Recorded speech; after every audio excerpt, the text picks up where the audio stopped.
need water and food. So, why don't we start up? Good evening, everyone. Let's do a pledge. Sewer. I pledge allegiance to the flag of the United States of America and to the republic for which it stands, one nation, indivisible, with liberty and justice for all.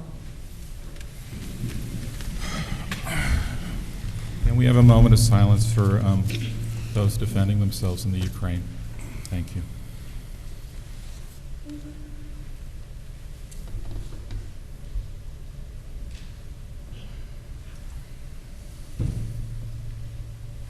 Thank you all. Roll call. I see everybody. Good enough? Okay. So ordinarily, the first order of business is public comment. I actually need to engage the council for a minute before then. So we have a public hearing on good cause that we workshopped, and the current version is not substantively different. That's correct. The changes made are non-substantive. Now, I know we were talking about doing some additional work, but the ordinary course of business would be to adjourn this. So I just want to see where the council is at, because our public comment section, if we want to adjourn it, I will open up the public comment section for any remarks on good cause eviction for people that are here. That way everyone has the opportunity to speak regardless, right? So, because Drew, you said ordinarily we would do what? Yeah, ordinarily, if the city council wanted to consider more substantive changes, you would adjourn it to have those discussions at the next workshop and then have the public hearing at the next city council meeting. Since the changes made to the law are non-substantive, there's no difference from what the public commented on last time. So typically we would adjourn if we're still workshopping the law, making more substantive changes. Okay. And what if we voted to close the public hearing tonight? If you voted to close the public hearing tonight, that would indicate that the city council would be trying to vote on the law tonight. Right. I'm asking that because I noticed that a vote on good cause eviction is not on the agenda tonight, even though the council has the right to close the public hearing tonight. And that can be decided. You can still vote even though it's not on the agenda. That It's just So whatever our wait period is has occurred? Yes. Okay, great. On the non-substantive changes for the law. So as Dan said, the city council does have a right to vote on the law as it is included in the agenda tonight with the non-substantive changes. So the question I'm asking council is, before I open up public comment, again, if I will open up public comment for all items except for career firefighters and stop signs. That way everyone has an opportunity to speak. If we are of the mind that we're going to be adjourning the public hearing, for 2 weeks. If we're of the mind we should just hold the public hearing, then I'll proceed with public comments and wait and have the comments on good cause occur during the public hearing. Okay? One other thing I want to put out there is there's actually another change that I want to propose for the council. So Drew, I defer to you is if this is a new thing we haven't discussed. I don't think it's substantive, but we can talk about it and you can determine that publicly. Is that something where it's useful if we're going to have the public hearing for me to bring that up first before we then open it up so that the public has a chance to respond to it if they so choose? I would find that helpful. Yeah, that can be done. So if the city council at this moment decides that they want to hold the public hearing, when we get to that item on the agenda, before the public hearing is continued, you might want to just have that brief discussion so that the public knows what the comment is about, and then continue with the public hearing at that point. Great, thank you. Okay. So what are people interested in? Let's just start down there and work our way around. Again, if we are going to adjourn the public hearing, we will have all of the comments on good cause right now during the open public comments. And otherwise, if you don't want to adjourn that, then we'll just open up the hearing again, even though the changes aren't substantive right now, but we'll get the comments that way, either way. Yeah, I would like to have the public hearing now. Okay. We can continue the public hearing. George? And we could have the public hearing and not vote on it tonight. Yeah, absolutely. Yeah. That's correct, and you don't have to close the public hearing Correct. if we're not ready to do that either. Yeah, so I think we should have the public hearing, and, I mean, we were going to hear from the public anyhow regarding this. Yeah. But it may lead, some points being made tonight may lead to substantive changes. Okay, keep going. Same. Okay. Agree. Yes. Okay, so that's easy. So the next item on the agenda is public comment. You can comment on anything other than the items for public hearings. There are 3 items for public hearing tonight. One is regarding distance of residency for the firefighters and fire chief. The second one is for tenants' rights and eviction. And the third one is for stop signs. So if you have a comment on any of those, please wait. And so this is the open comments. You can comment on any other topic right now. And I've got, who's on the list? For general comments, I have Dennis Pavlock first.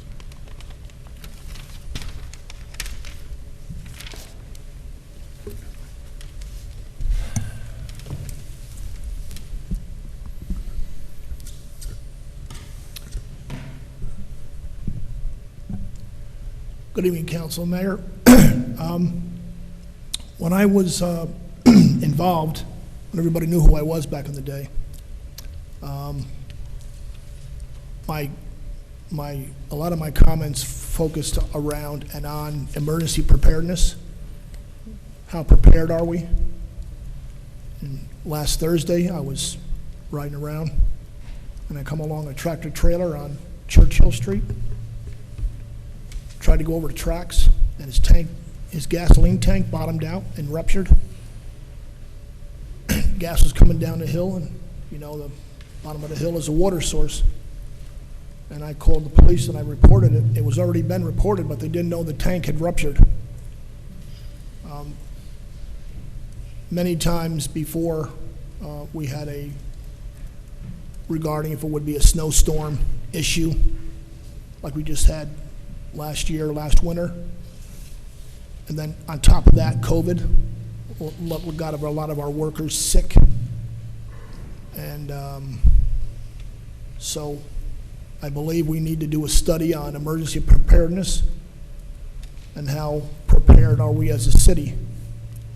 Because when I first did it, I walked around to businesses and residents, and I got some comments were far-fetched, way off balance, and so anybody from the council wants to get a hold of me and talk to me about that at a later time, I'll be happy to fill you in and give you an update on that. My other comment is about the Patriot Park and the 9/11 memorial that we have at the Elks Club. I believe it's wrong to put it at the Elks Club, to turn it over to a private entity when 9/11 happened to every one of us, even if you had no one that was directly affected by 9/11. I believe it should be at Patriot Park again. If it's too dangerous, and have another city location for it, but to turn it over to a private entity, I believe is wrong, and it should be at another city location where the public gets to say anything they want as well and not be have to be put on an agenda. That's wrong too. Thank you. Thank you. Next one on general comments is Kimberly Markarian.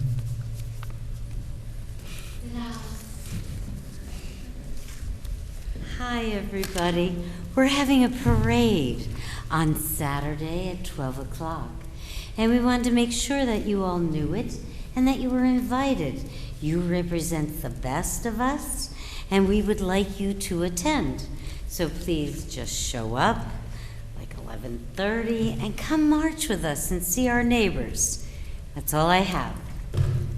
Okay? Thank you. Is your parade rain or shine? It is, which is so amazing. Listen, we've lived through a whole lot of things in the last couple of years. A little rain, we got it. Okay? Thank you very much, and I hope you all attend. Great. Teresa Kraft.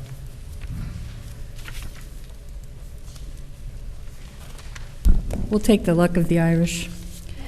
I believe this city has a lot of things on its plate. This council should be focusing its energies and financial resources on the entire community and not countless hours and monies on one small group. It feels like this community is being fractured intentionally between the new and the old, the renters, the homeowners, and the landlords. And as per the discussion you started last week on the workshop agenda, if you don't want residents calling you out either individually or as a whole council regarding the bad and only want to hear about the good, then I think you've joined the wrong social club. Thank you. All right. Anyone else want to make a general public comment other than the 3 topics for public hearing? Okay. All right. So, oh yeah, we also have online. Sorry. Anyone out there? General comment, again, not on the 3 topics for public hearing. The 3 topics are firefighter residency requirements, good cause eviction, and stop signs. So those you have to wait. If you're on Zoom and you'd like to make a comment, please use the raise hand option at the bottom of your Zoom screen. If you're on a phone, you can press *9. If you're watching on YouTube, you will have to join the Zoom by visiting beaconny.gov. And Mayor, right now we have no hands raised. Okay. All right. So let's open up. Let's go on to public hearings. I need a motion and a second to open a public hearing on firefighter residency requirements. Motion. Second? So I think I heard Justice and Dan. All in favor? Aye. Aye. All right. And can I get a very brief discussion of what this one's about from the Sure. city attorney? This local law increases the radius of which active members of the fire department may reside outside the city boundaries. It was 15. The law increases it to 30, and the fire chief may reside more than 30, but it has to be approved by the mayor. And just one clarification for paid firefighters. Yep. Active members, not volunteers. All right. So public hearing's open. Anyone want to make a comment on residency distance requirements for career firefighters and the fire chief? I have a check mark for Dennis Pavlock. If you'd like to speak on this one, Dennis. I just wanted to agree with this distance requirement. You have it for the police department, but then the fire department, you made a you made a little bit of a difference of a change on that, and I disagree with that back then when you made it back then. I think the same distance requirements for the police department and the fire department are very much equal and fair game. Thank you. Mm-hmm. Thank you. And I've got Teresa Kraft as well on this one. I would think you'd want people to talk about these. I read the red line draft and think this is a leap, a major leap in the right direction, and I hope you approve this proposed local law. Thank you. Thank you. Anyone else in the in-person audience want to speak on the public hearing regarding residency distances for career firefighters? Okay. You want to check online, Ben? Mayor, there are no hands raised for this public hearing item. Okay, so I'll entertain a motion to close this public hearing. Motion to close the public hearing. All right. Second. And then all in favor? Aye. All right. And that was Molly and Paloma, right? Sure. Okay. And now, second, we need a motion and a second to open a public hearing on to prohibit eviction without good cause. Do we want a motion to pass the law since we're done now? No. What we need to do is, unless you want to close the public hearing and not permit the comments, I think you need to open the real. Sorry, public Paloma hearing. was for- talking about the firefighter law. Yeah. Oh, no, that comes later. We have it on the agenda at the end. Got it. Thank All you. right. Yeah, no. So would you like to make the motion to open public hearing on the next item? Sure. There we go. And a second? Second. All right, so Paloma and Dan, all in favor? Aye. All right. And then, Drew, can you give us a summary on what's different between the last version that the public spoke at and this, which I believe are non-substantive? Non-substantive changes. So first off, we revised the definition of housing accommodation because a couple questions had come up that it wasn't clear enough whether this applied to commercial properties, mixed-use properties. So the definition of housing accommodation just was clarified to clearly state that it applies to residential units within a mixed-use building and not to commercial. So that was that change. Old school now. There were no other changes made to Article 1 or Article 2. The next group of changes that were made that were non-substantive, not typos, we're gonna skip over that part. But we talked about grounds for removal of tenants, when the tenant has failed to pay rent due and owing, and then that section, this is A1 of section 173.16, we clarified the factors upon which the court shall consider when evaluating whether the landlord was justified in raising his rent by more than 5%. So those changes include changing changing may to shall, removing the reference to among other factors so that it is limited to considering these factors. We clarified instead of significant market changes, it's significant changes in operating or carrying costs directly related to the unit, such as property taxes or insurance premiums. We clarified that CPI was specifically the Northeast Consumer Price Index as established in August of the calendar year preceding. Then we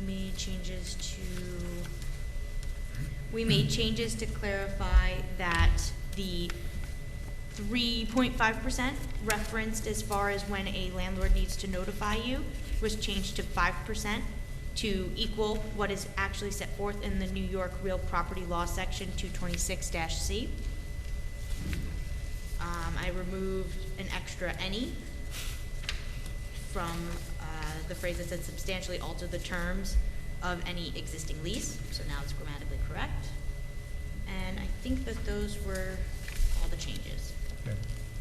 But it is substantively the same. Substantively the same. Yep, they further the exact same goals that were previously set forth in the law. They just clarify a couple questions that had come up. Okay. And then you were asked to do draft of something else as well that's not in here? Yes. So over the weekend, Molly had raised a question about condominiums and how the law currently reads that a landlord can show good cause if they seek a good faith to recover or possession of a housing accommodation located in a building containing fewer than 12 units. If someone owns a condo in a building that contains more than 12 units, they cannot seek an eviction by demonstrating good cause under this provision. It would not apply to them. So there was some concern. One of the ideas we had that we would consider non-substantive would be taking out the language that says containing fewer than 12 units so that a condominium or anyone in a building would still be able to seek an eviction under this provision. That was just an idea. It was a question that came up. That would be our recommended solution without reaching a substantive change in the law. All right, so I'm just trying to introduce the items of either change or potential change prior to the beginning of receiving public comments. You also were asked to do some language on Oh, yes. Single owner, can you explain that one? Yes, I can. While that's not in here, that's the other one you were asked to look at? Yes, so Okay. we were also asked to look at a couple other changes about the applicability of the law. How can we change the applicability to maybe protect small landlords that aren't currently in this law? So we were considering a landlord of a non-owner occupied premises with less than 4 dwelling units, not otherwise exempt from this article, and whether they would be exempt from these provisions. So we were exploring some options that would target kind of that group of individuals. We were considering whether there's any option that maybe the rent provisions that we have in 173.16A1, maybe the rent for small landowners could be increased more than 5%. If that's possible, what would that look like? We're exploring options for that. We were also exploring an option to include language about the sale of a unit for single-family homes, that you may seek good cause eviction if you are buying a single-family home and you have a contract of sale for that single-family home. I'm so sorry, I don't often get a complaint that I'm very quiet, so I can definitely do better. That last part was about adding language about adding an additional good cause provision that would allow a landlord to demonstrate good cause if they have a valid or good faith contract of sale. They might be able to show good cause in that situation. And we're exploring how to add that language to the law as well. Okay. All right, so that's a matter of introduction. So we are opening the public hearing. I've got a list here. Again, many of you, I think, spoke at the initial public hearing, and as you hear, the changes in it and the current law are not substantive, but there are a couple of other areas where we're looking at, and so let's start up. And I've got Donna Minkowitz first.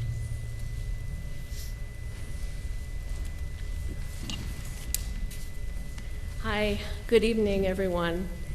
I want to talk about why it feels so urgent to me to pass good cause eviction and to pass it now. When my wife and I were living in Sunset Park, Brooklyn in 2013, we had to leave our apartment abruptly because our lease had not been renewed and our landlord sold the house for a substantial sum.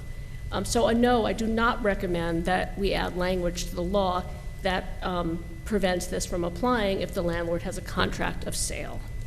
Before this, that particular landlord had refused to deal with an overwhelming bedbug infestation in our building, and we felt powerless to get her to act because most rents in Brooklyn were much higher than we could afford. When we were living in Windsor Terrace, Brooklyn in 2017, we again had to leave our apartment abruptly because the landlord announced he was raising the rent $300 a month. In that apartment, the landlord never cleaned the entranceway or the stairway or the stoop and yard, yet we felt powerless to leave because rents elsewhere were higher than we could afford. Both of those landlords, by the way, were, quote, small landlords. So no, I don't recommend adding the language that Drew just mentioned, exempting small landlords from this law. In both these apartments, I worked out of the house, so I was losing in each instance my workspace as a freelance writer and a writing teacher, not just our living space. I am someone who knows what it's like to lose your living space rapidly because when I was a child, we were on welfare and food stamps, and we lived in 9 different apartments before I was 17 years old. Having to change homes so often meant a great loss of emotional security for me and everyone in our family. In Beacon, rents and home prices are now rising exponentially, even faster than they are in New York City. My friend S was forced to leave 2 different apartments in Beacon in the past 4 years, and now lives in Wappingers, where he is much more isolated from the cultural and social life of Beacon that he loved. He is 65 and lives alone. 2 other sets of friends were also forced to move due to astronomical rises in rents, and one family had to move all the way to Buffalo. Many people who grew up in Beacon have already been forced to leave town, and many more will be forced out of the only city they call home as gentrification gets even more intense in the next few years.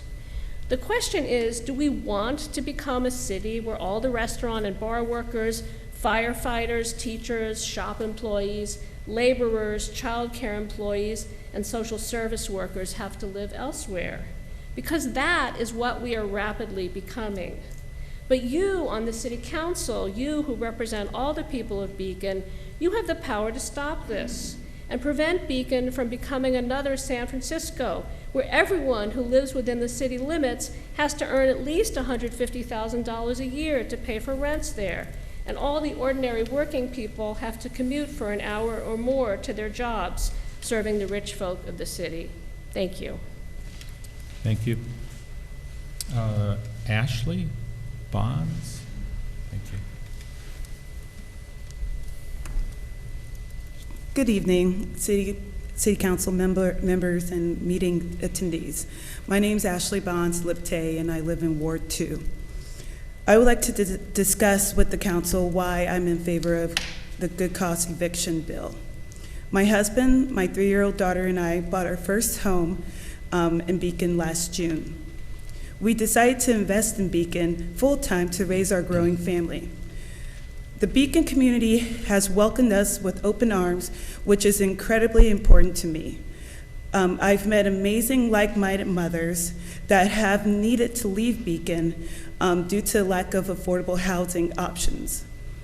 One friend that comes to mind, she was living over in the Meadow Ridge Circle with an affordable housing unit and had ongoing mold issues that the landlord was not taking care of. So she is a mother of 5 and ended up having to move to Darien, Connecticut.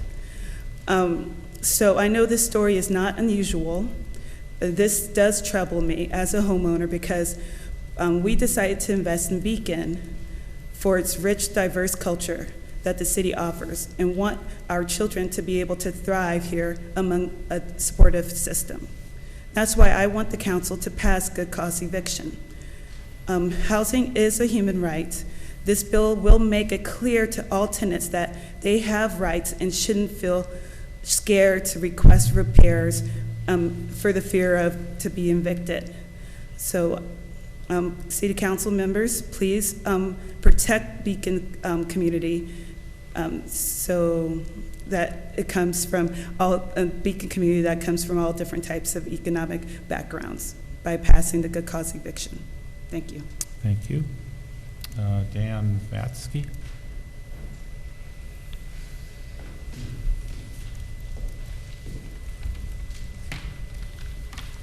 Good evening.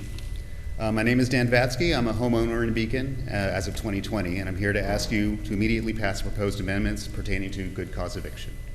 I believe people move to Beacon to be a part of a community that has been growing here for decades or even generations, both property owners and renters. As speculation rises in our city, it saddens me when I hear that rents are climbing so high so quickly that it leaves people who have put down roots here at risk of displacement.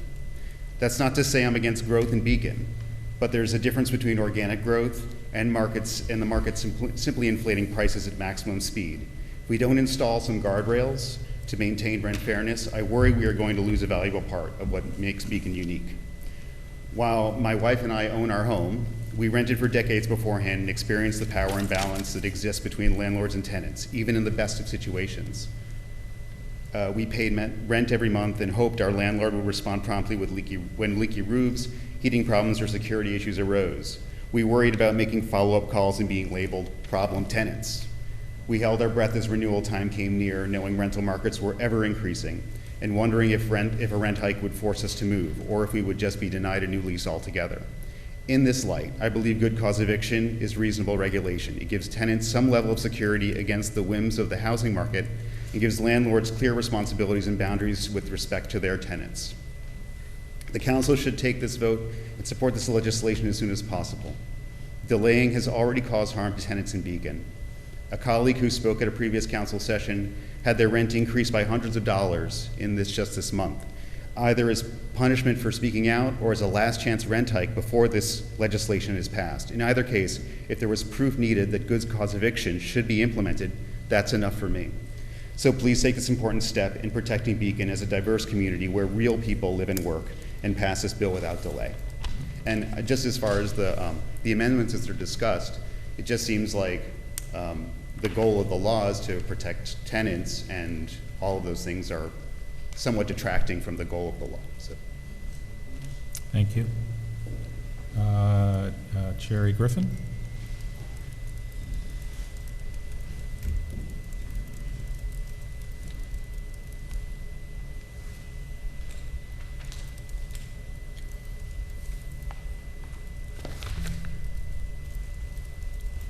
Good evening, Mayor and City Council members. I'm a third-generation Beacon resident. Housing stability is a human right, and having stable housing should not be about luck. Unlike many others, I have a great landlord, but others aren't as fortunate as me. Recently, I have heard from individuals how their landlord had increased their rent to $600 more per month. In addition, I heard from others who are afraid to tell their landlords about repairs that need to be done for fear their rent may be increased. I think it's particularly important that we support housing stability and affordability, especially for the most vulnerable, like our senior citizens, single parents who you have heard from, that population that are on fixed incomes and many others. It's very unsettling that people who work in the local businesses in our community can no longer afford to live where they work. There needs to be an equal and fair balance between renters, landlords, as well as developers. As of right now, there isn't. And forgetting about the renters who also make up a part of our community.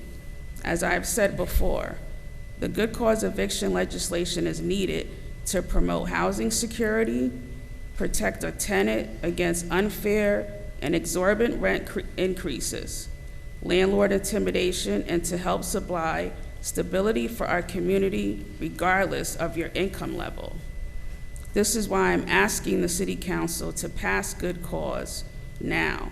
It has been too long and too many people are being pushed out. As far as the changes that the City Council wants to make, they seem to, if those changes are made, it will negate the whole legislation in its entirety and make it useless. So I'm asking that you really review them changes and not make it one-sided and really think about everything that people have been saying over the course of months, years, even tonight in the last public hearing. Thank you. Thank you. What we got here? Arthur Kamens.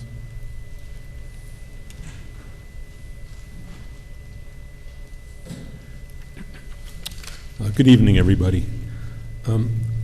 A careful read of the proposed good cause eviction law clearly shows its limited yet profound potential impact. It will protect Beacon tenants from unjust evictions and lease non-renewals and unconscionable rent increases. By doing so, it will help maintain Beacon as a diverse, caring community from which all of us benefit. Voting for it is the moral thing to do. The moral principle is simple. It should not be legal for any landlord to deprive someone of their home without good cause. Those reasonable causes are clearly enumerated. If you imagine yourself in the shoes of those who live with constant home insecurity and apply a measure of empathy, you will vote for this law as written without any amendment that will delay the vote tonight. Please, don't be distracted or derailed. Stay focused. I might add, when basic rights are at stake, we should not be protesting, but what will it cost us as a condition of support? We should be declaring, we are here to help you. You have a strong law before you now. As a Beacon resident of Ward 2 and a member of Community Voices Heard, I trust each of you to take a stand. Vote for good cause eviction tonight. Thank you. Thank you. Julie Winterbottom.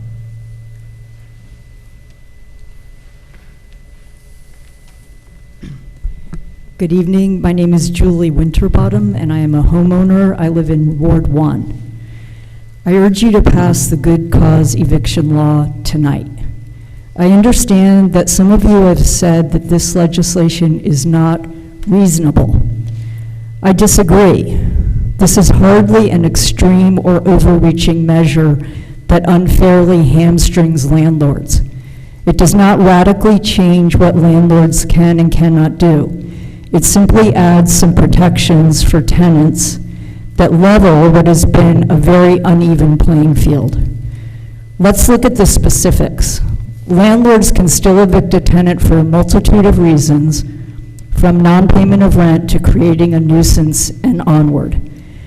They just can't do it arbitrarily. What is unreasonable about that?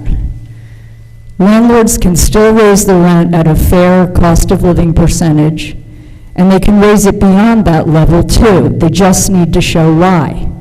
To pay for capital improvements, for instance. What is unreasonable about that? I would also like to reiterate my point from 2 weeks ago about the ominous sounding threat of lawsuits if the city goes forward with good cause eviction. I believe this supposed threat is being used as an excuse not to pass this measure. The city has plenty of opportunity to avoid a lawsuit. No suits will be filed in Beacon until a ruling comes down in the case against Albany's good cause eviction legislation, and that is estimated to take at least 6 months. Beacon will have ample time to amend or rescind its legislation once we know the outcome. In the meantime, tenants urgently need this protection. One last point. This legislation is not a substitute for addressing the lack of affordable housing in Beacon. We still urgently need to do that. But good cause eviction gives a modicum of security to our renters, many of whom are working class people and single mothers who deserve to be able to stay here just as much as homeowners. Please do the right thing tonight and pass this measure so that renters in our community can continue to live here under terms that give them a little more security, terms that are reasonable for them and their landlords.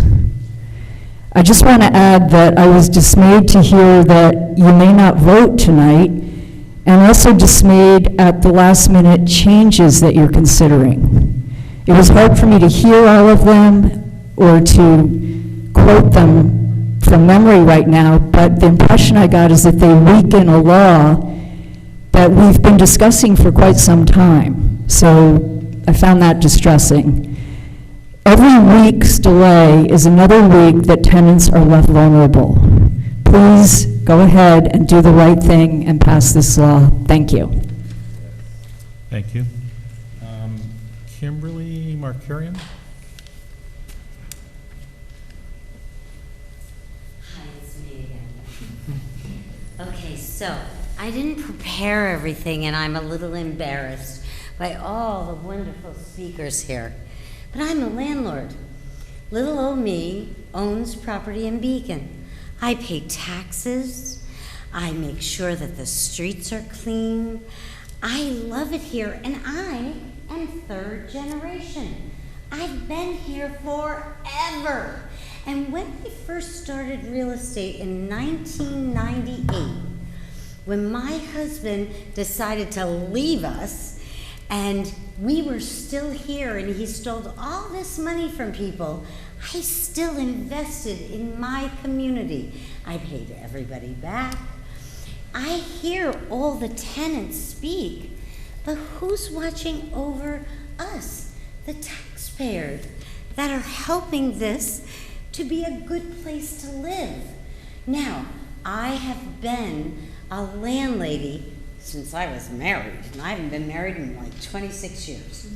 So, I've loved and cherished all of my tenants, every one of them. But did they take advantage? Some did, some didn't. Some were kind, some I helped them get houses. I'm a realtor. I just am concerned about the city of Beacon, which I love with all of my heart. Who's gonna watch over the taxpayers? Because they are the ones that are paying for the streets, the signs, the snow removal, the parade police people. Somebody's gotta watch over them too. Now, instead of taking all of this out of the landlord's hand and saying, well, we're gonna put a rule in there, which you guys already said you're gonna get sued. Why not let, if somebody has a problem, come in and see the courts? But why are you trying to say, all right, all you landlords that are here in Beacon, New York, we're gonna tell you how you're gonna run your business? It doesn't seem constitutional. It just doesn't seem fair to me. And so, come to the parade. I'm sorry about saying these things. And I love every one of my tenants. And one of my tenants, I had to go to jail because he got arrested. To get him out of my apartment, little old me is in a jail with an attorney that I had to hire. And all he had to do was sign. All the drug dealers went into the apartment, but I wasn't allowed. So, there's a couple of ways to look at this. I just think that the landlords, they're not all terrible. They're not all cruel or unkind. And we like our tenants. We love them. They help take care of what we own. That's all I wanted to say. And I'm sorry you're in this predicament. It's a terrible place to be. Thank you very much. Thank you. Aaron Ashoka.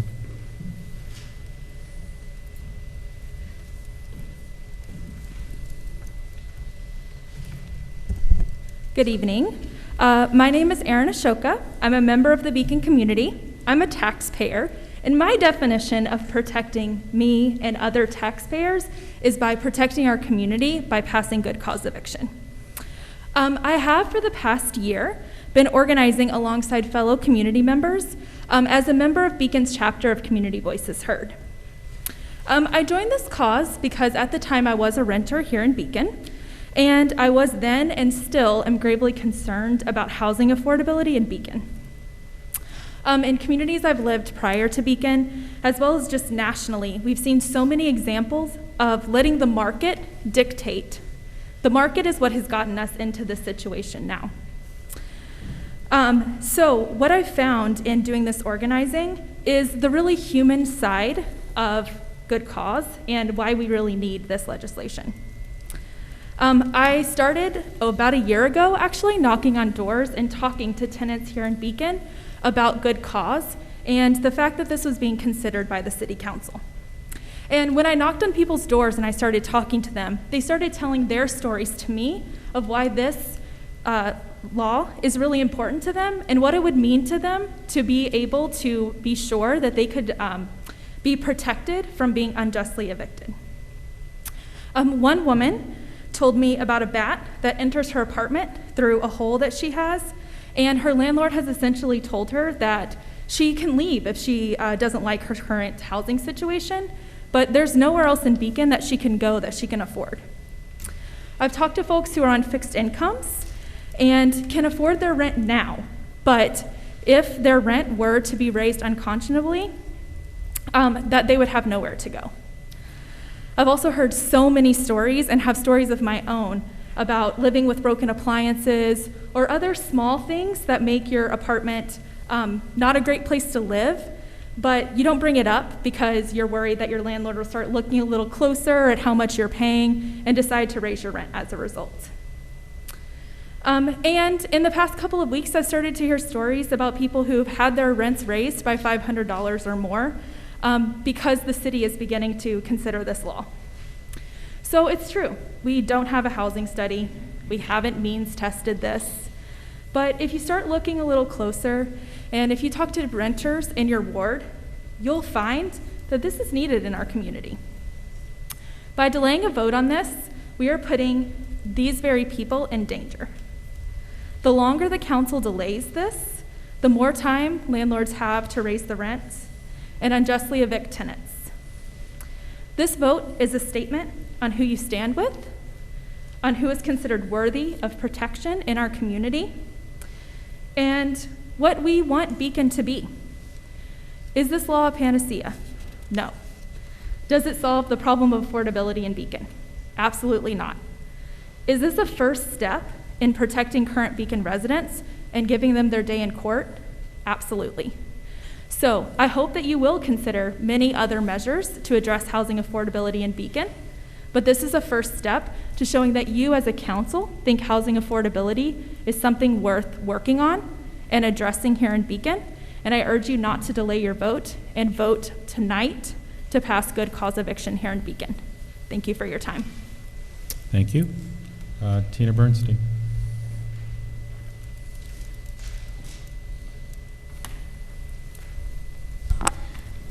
I'm going to be very brief. I'm also a taxpayer, as is every single person in this room who spoke. I'm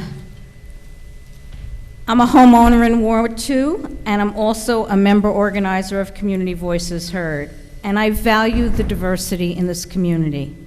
It's what I came to. It's what I want to preserve here. Good cause eviction will not address all of the ills we now face as a community due to gentrification that moved in like a fast-moving train. It won't have an immediate effect, as you've heard from millions of people over and over again, maybe not millions, but lots of people, about the lack of affordable housing in Beacon. What it will do, and there's no question about this, it will provide much-needed protections for tenants against unconscionable rent increases, unjust lease non-renewal, and eviction without cause. It will give tenants more protection against the kind of intimidation we see and hear about when we knock on doors and people have spoken about. And it will give people more housing security, something that I think everyone has a right to, whether you have money and own property or not. Just because I was lucky enough to inherit money at some point from family and be able to buy a home does not mean that I should have any more security than someone who has never had that option.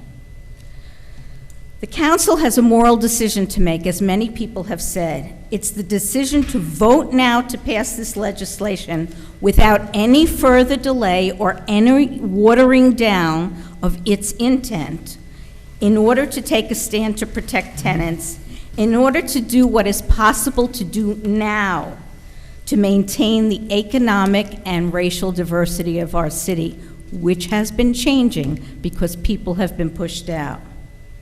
I hope we can count on every one of you, maybe not every one of you, because your positions have been made clear, but I hope that we will have a vote tonight that says that you are not going to disappoint the many people you have heard from whose voices you have not heard from in the past, because they haven't been able to come forward. But this is so pressing, and people feel such a lack of security that they are coming forward and they are speaking to you from their heart based on their experiences and the experiences of their neighbors and community members who care so deeply about Beacon.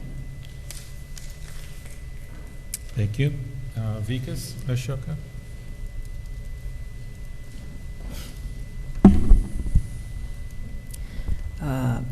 Hello, Mayor and Council, staff, and attendees watching in the audience and here today. My name is Vikas Ashoka. I am a recent homeowner in Beacon and therefore a taxpayer.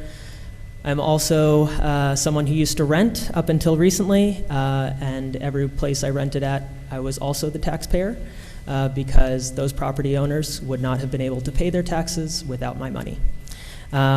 With that said, I'm still pretty excited about that St. Paddy's Day parade. Okay. Okay, so I have a major theme in my comment today.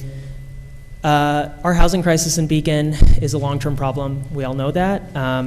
Two, it'll require a lot of solutions. This is one of them. And the reason why it's an important first step is because it protects our community so that our community can then work on those longer-term problems over time. And finally, like, really hope you all, whatever amendments you do choose to pass today, I hope you think about what will protect the most amount of renters, and please vote on this today, because it is really important that we get this done as soon as possible.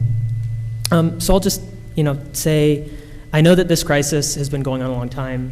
I've spoken to and am friends with a lot of people who've been priced out of Beacon or are in danger of being priced out of Beacon or are desperately trying to buy a home and they cannot. And I've also overheard conversations of a lot of folks who've been pushed out of Beacon.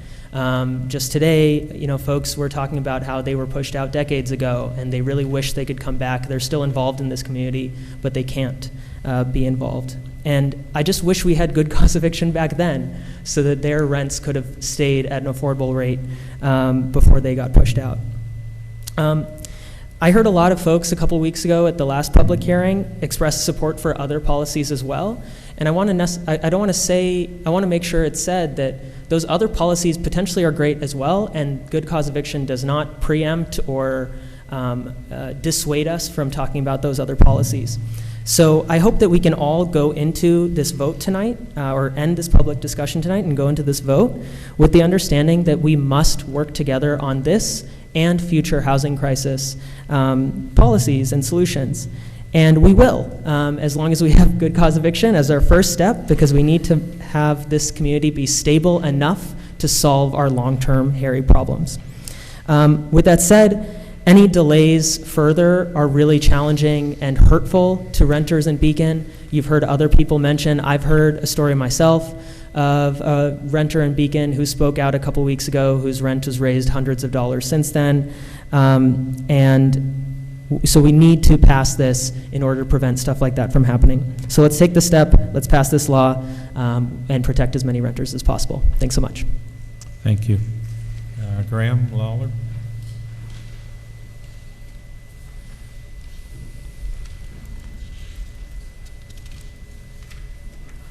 Hi, my name is Graham Lawler. I am a landlord here in Beacon. Thank you very much, Council and Mayor. I don't have any prepared remarks tonight. I'm not in favor of good cause eviction. I think it's a bad idea. The idea of somebody living in your house forever, that you can't get rid of, aside from going to court, and maybe the court says, no, that person has to stay. I mean, how would you feel if somebody's living in your house forever and you can't get rid of them? How would you feel if somebody's living in your mother's house and they can't get rid of them forever? It's just every time I think of that forever, my head spins. I guess we're allowed to raise the rent 5%, but our costs are going up a lot faster than that. You know, I've heard people mention leaky roofs, appliances, pest control, plumbing issues, boiler issues. Those things are all very expensive, and they're going up a lot faster than 5% per year right now. So what happens if the cost of all of my maintenance goes up at 10%, 12%, 15%, and I'm able to raise the rent 5%? I'm losing money. The next year I'm losing more money. The next year I'm losing more money. Forever. I would like the council to kind of consider what happens at the end of forever. I mean, how is that going to work out at the end? Where is this money going to come from? If you own a single family house and you live in it and you need a new roof, you can't go to the roofer and say, well, you know, go to court if you want to charge me 5% more than last year. They're going to charge you whatever the market is. The same with the plumber, the same with the pest control guy, the same with the lawn mowing guy, all of that. Those are market rates. So we're incurring market rate costs, but we're only able to take in, 5%, something that's legislated by the courts, I suppose. And I guess we know we're going to lose. This is going to be challenged in court, and it seems like the council's legal counsel has said this is not constitutional. It's going to violate, and the city is going to have to pay for this, and it's going to come out of taxpayer dollars. Maybe those taxpayer dollars, rather than being spent on defending a lawsuit that we know we're going to lose, why doesn't that go to a housing subsidy that's going to help existing tenants without hurting landlords? It's just an idea. Thank you very much. Thank you. Jaheim Griffin.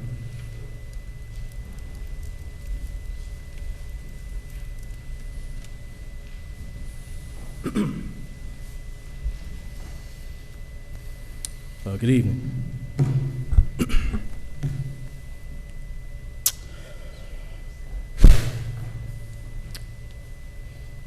It's been a long time doing this conversation, and I believe that a lot of the problems that we're having deal with a lack of information, as well as misinformation being spread about what good cause eviction is.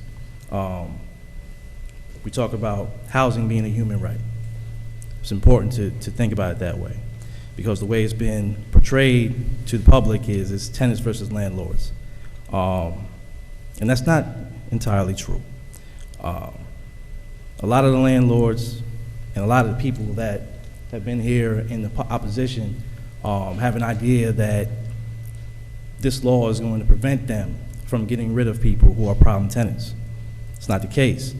In fact, not passing this law will not help them get rid of problem tenants either, which is something that's not been talked about.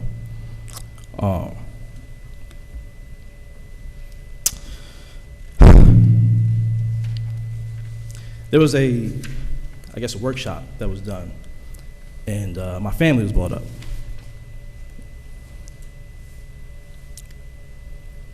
And it was said during this workshop that this law would not help my family, which may be true. In all honesty, as my cousin said, she has a great landlord. Her situation's great, you know. My family's straight. Most of my family are property owners. So, yeah, it may not help my family too much, but I'm not here for my family. I'm here because my family extends beyond the Griffins. All right, my family is this community. There are a lot of people who I've seen come and go who have been important and been pillars of this community that I would like to see able to stay if they would like to, you know. I'm also disappointed not to see some of the landlords here that were before, but it tells me that their voices have already been heard. They've already made their stances clear, and those who they speak to know that. I am sensitive to the rising costs in the market, especially what the gentleman just talked about with service prices going up, property taxes going up.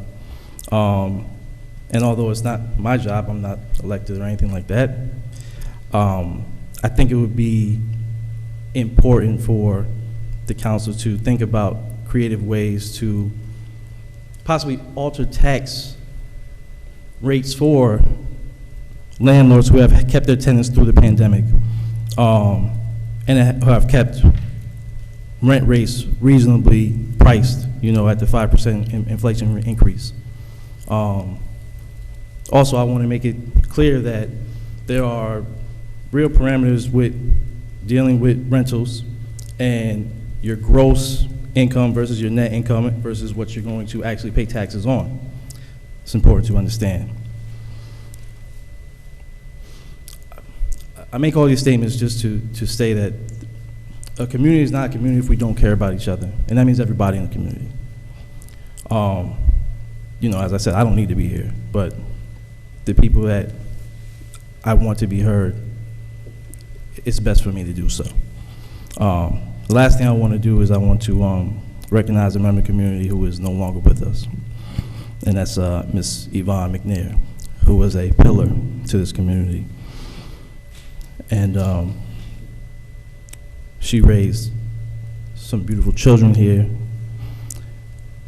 One of those children being someone who works for the city of Beacon, and who unfortunately, when they were looking for homes for their family, had to move out.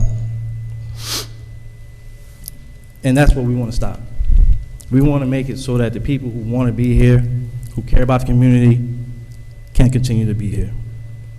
Thank you for your time. Thank you. Teresa Kraft.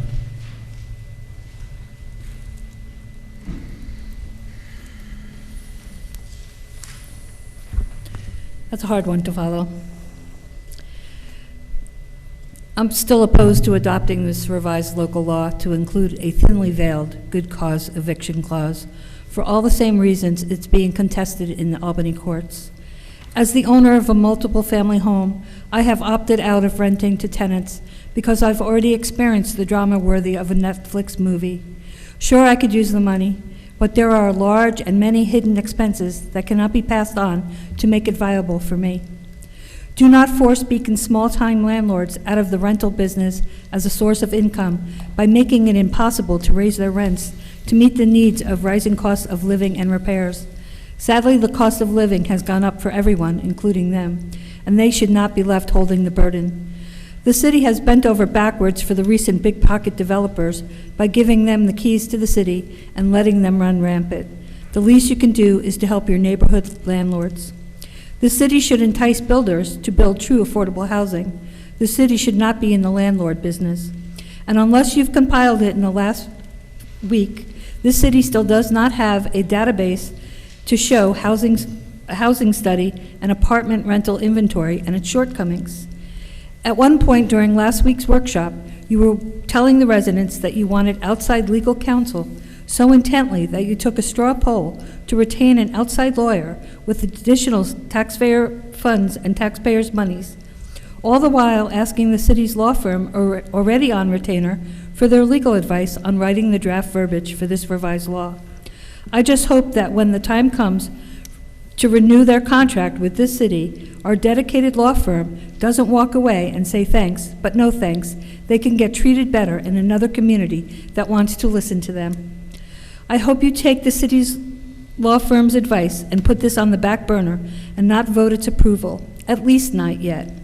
The law on today's books already protect good tenants and good landlords. Please do not bankrupt our city in your short tenure. Thank you. Anyone else in the public audience want to speak? We'll just start from the left and head over.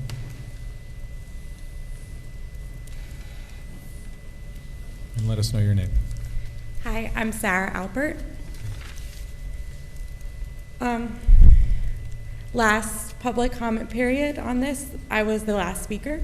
And since that time, I think many of you have heard, my rent has gone up more than 20%. Or is being proposed to. I know my rights, it can't go up for another 90 days because I lived in my apartment for nearly 5 years. This was in response to me, like I felt great after last meeting. I was like, we can speak up for issues. I asked my landlord to fix something, and that's the text message I received.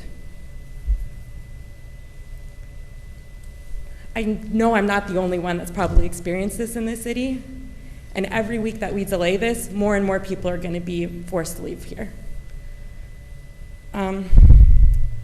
In terms of the amendments, my landlord is a small landlord. He owns just a couple buildings in town. And in terms of rising costs, if there's something that justifies that rent increase, then let's talk about maybe an incremental increase, not all of a sudden. And he proposed raising it more than 20%. It was a $750 increase that he responded to in response of me asking for maintenance to my apartment. Yeah, I don't think I'm alone in this, is the thing. So even if it's too late for me and I have to live somewhere else, I have to live somewhere else and leave this community that I've lived in for many years. It's lovely that so many people want to live here. I'm really happy for all of the new people that can come here and afford these rates. I work at a nonprofit. I spend a lot of my evenings adjuncting as a professor in the local prisons. I don't make a lot of money, but I want to maintain in the community that I've been a part of, and I see a lot of my neighbors here. So, yeah, I'm just asking you to please vote on this tonight, and please vote in favor of it as soon as you can, because people are at risk. And I think those were I got nervous and my notes are not there anymore, but yeah, so thank you all. Thanks for listening to everybody. So I hope we can get this done. Thank you so much. Next. Sure. Yeah, I'm just heading left to right, so go ahead. Yeah. Thank you for your time.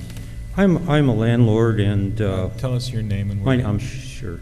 My name is Frank Ritter, and I am a small landlord, and I've been. My family's been in Beacon for many, many generations. At the moment, there's very little inventory for residential apartments in Beacon. I can tell you from what I've heard. This law will not help anyone. It will decrease the amount of apartments that will be available. It will be very difficult, if not impossible, for landlords to make a profit. If it is not profitable, there'd be no reason to fix up apartments. I don't mean to fix them up so a tenant can leave and get someone else, but I mean just to maintain an apartment. I have my building's 100 years old. As many of the small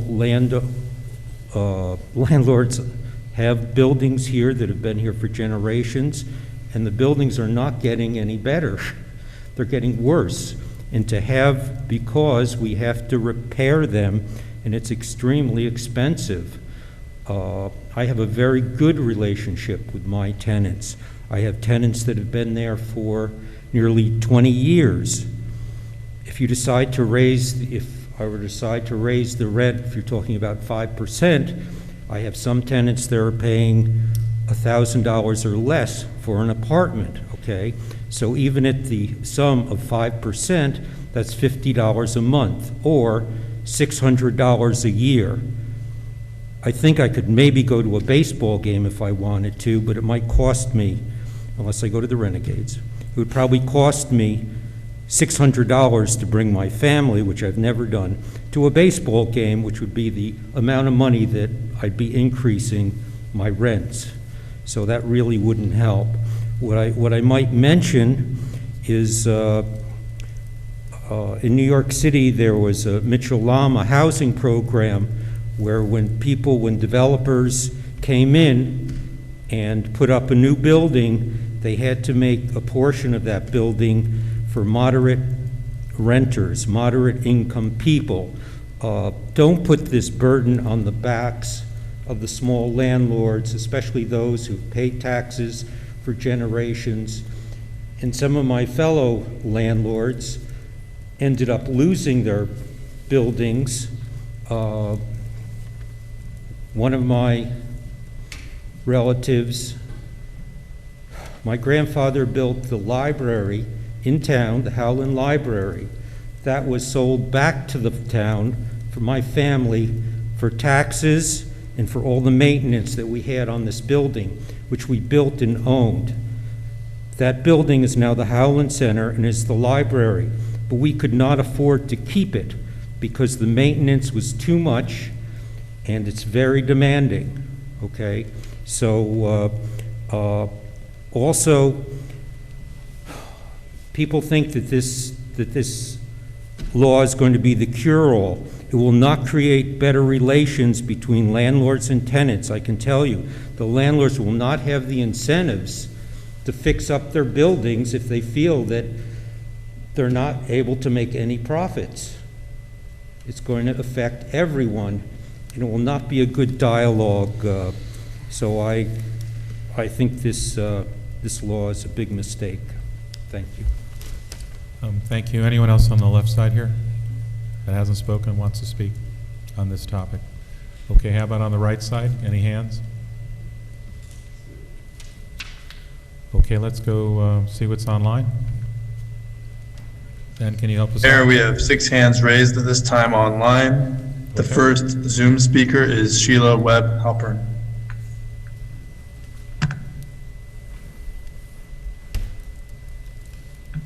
Good evening, all. Thank you for listening to all of us tonight. I can turn on my video. I don't know how to do that. I'm not going to worry about it. I'm going to be honest and say I'm really tired. I'm tired of the world, I'm tired of the news, and I'm tired of this conversation.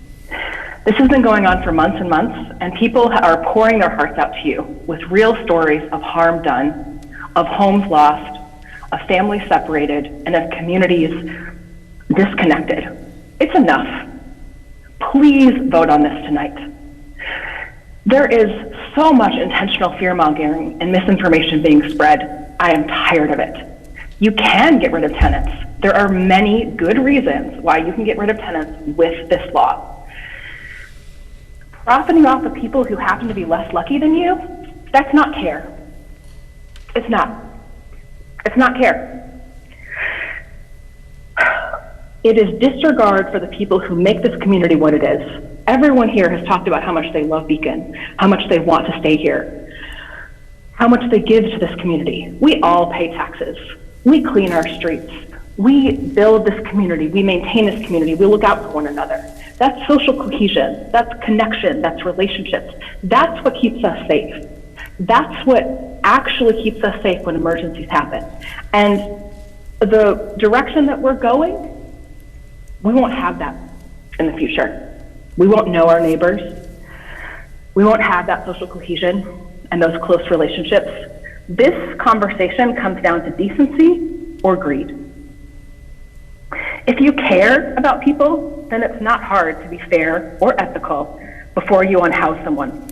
You can actually come up with an actual reason beyond greed. Landowners have more than one home. Renters have zero. They just want to stay housed. They want to be able to live in a place that is safe and healthy.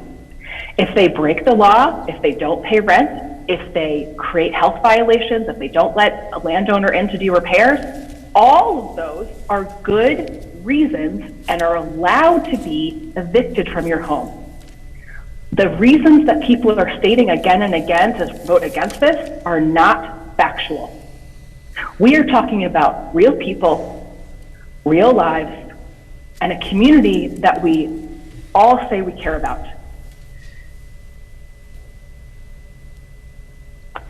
This is a question of whether we want to be a community or whether we don't. This is not rent control. This is not affordable housing. This is a very modest but incredibly important step forward. This is not radical in any way. I ask that you do not make amendments to water this down.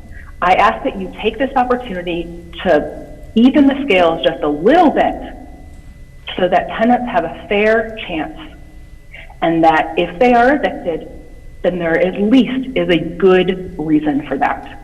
Please vote and support good cause legislation tonight. Thank you. Thank you.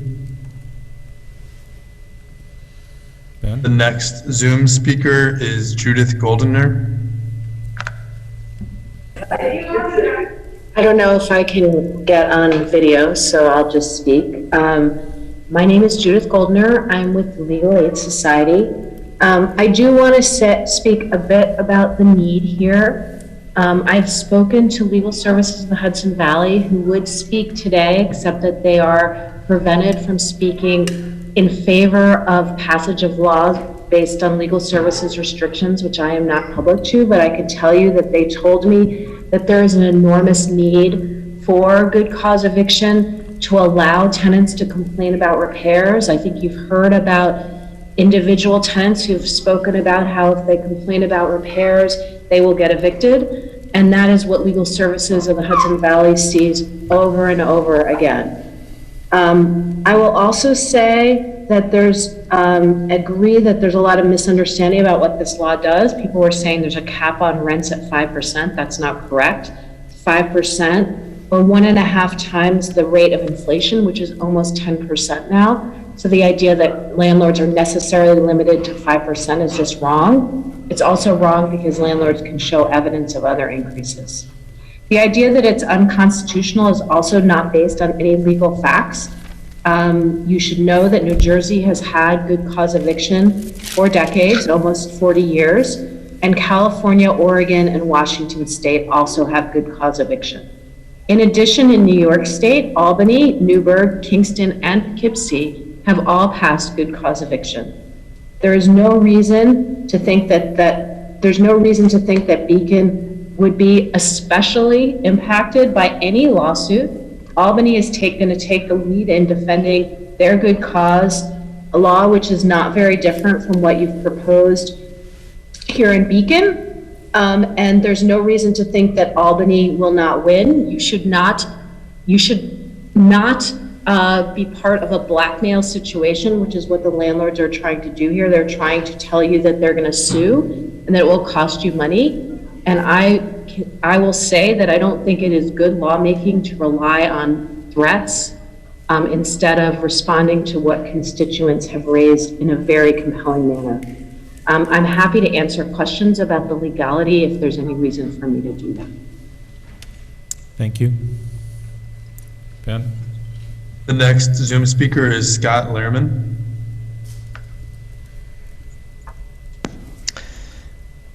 Good evening. This is Scott Lerman. I'm in Ward 4. It's clear that the City Council is determined to pass this law tonight, and I think sadly that despite what anyone says, no changes will be considered to make it more effective for vulnerable tenants or less harmful to small landlords. So instead, I want to go back to what I wrote to the council at the start of this process and asked again at a meeting a couple of weeks ago that we as a community have a process that we follow for difficult issues that we have to address as a community. What I'd asked the council for was a process that defines who is at risk, how many people are at risk, where and why, so that we all have a basis of understanding that brings together a diverse group of community voices and experts, owners and tenants, to discuss the issues and develop potential alternative solutions. We did that for parking and traffic issues, noise, but the council chose not to do that for this far more important problem. We needed a process that determines what kind of issues would be resolved for vulnerable tenants if we only enforce the laws we have. For example, if rental apartments were inspected, as they're supposed to be, every 2 years by the building department, vulnerable tenants would not have to, as the woman who spoke a few moments ago, be at risk for asking for what they're due in terms of working heat and appliances. The building inspector would have been there and they would have told the landlord to do that. So I think some of the issues I'm hearing about that are heart-wrenching are because we're not enforcing the laws that we have. We needed a process that prioritizes what we need to do now and longer term and considers the unintended consequences of what we want to do, figures out who should pay for what is necessary. Right now, this is really put on landlords. Maybe that's appropriate, maybe it isn't. Or maybe all of Beacon needs to actually help solve the problem of housing insecurity. We needed a process that allows us to take action with everyone in Beacon behind our choices, that avoids unenforceable laws or laws we don't have the authority to pass. And you can call it blackmail. By the way, I consider the characterization of tenants as bad tenants or landlords as being greedy, as being part of an artifact of a process that pits people against each other rather than sitting together to figure out how do we solve what are real problems. We should be concerned about our money being spent, tens of thousands of dollars being spent to defend ourselves from a lawsuit, whether or not you think that's a just lawsuit or not. That's not the process we've gotten. The council's approach has been divisive and I believe will not result in a solution for tenants that really works for them, or it's not going to create a single new affordable apartment. And I do believe it will hurt many small business owners in Beacon. We have to work together if we want real solutions, and we have to share the costs and effort to make real change happen. This process should have been better. I hope everyone in this room, whatever side you think you are on this, I hope we're all on the side of making Beacon welcoming and stable and not threatening for any of us. So let's find a way to actually work together to solve this problem. We have to do better, and I really think that we have missed really the boat on this, and I think the council is responsible for that. Thank you.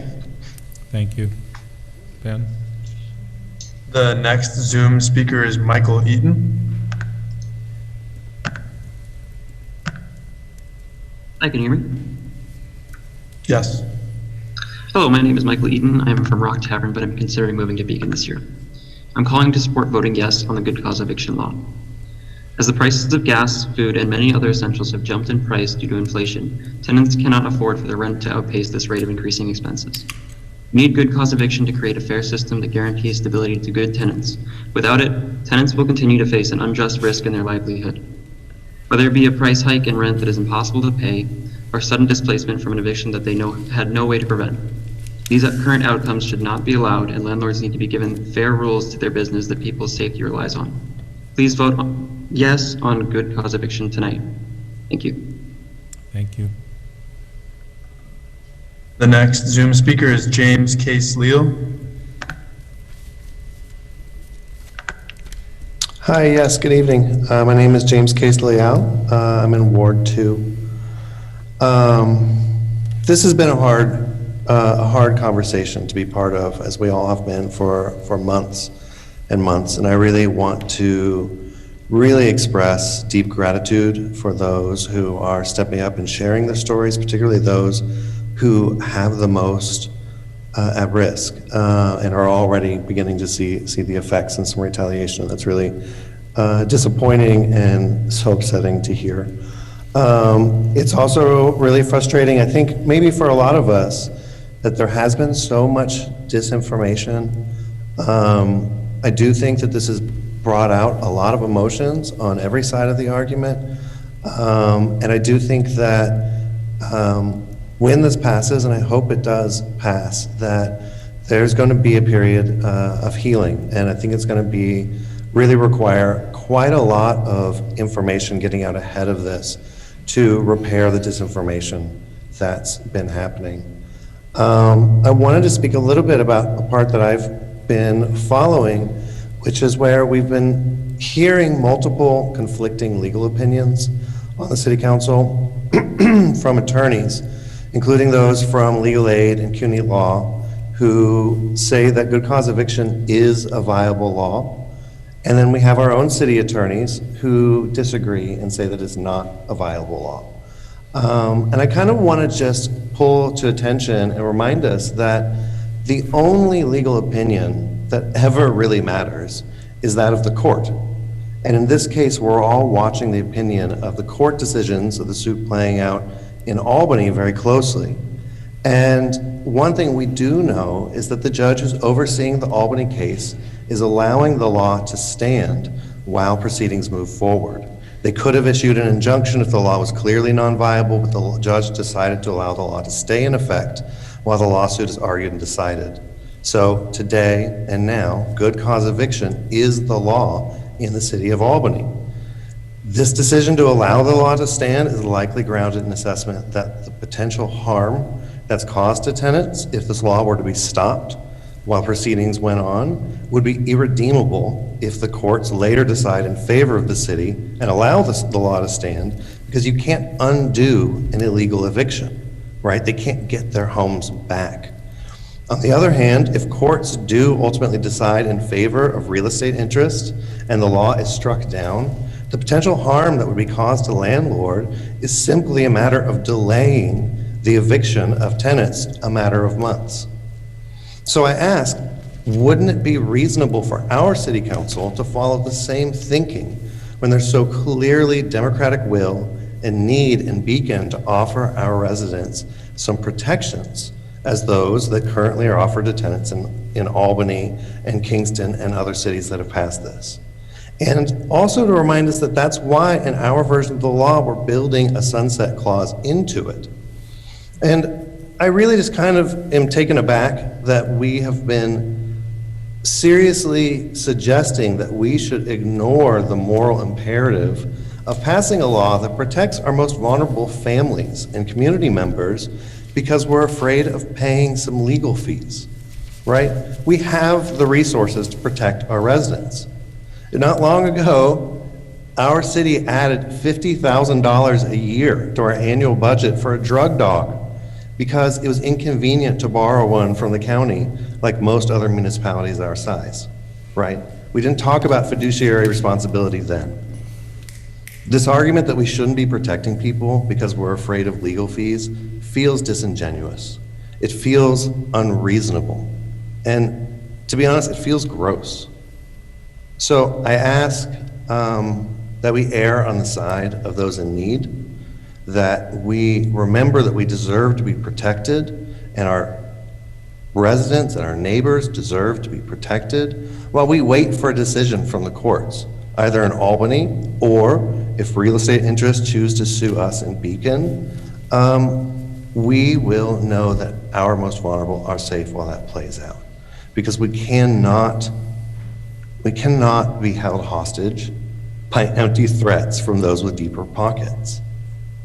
I hope you pass this law. Please pass this law. Please pass it today. 15 seconds. Thank you. That's all. Take care. Thank you. Ben? Next Zoom speaker is Catherine Stankowski. Hi, everybody. My name is Catherine Stankowski. I'm a resident in Ward 4.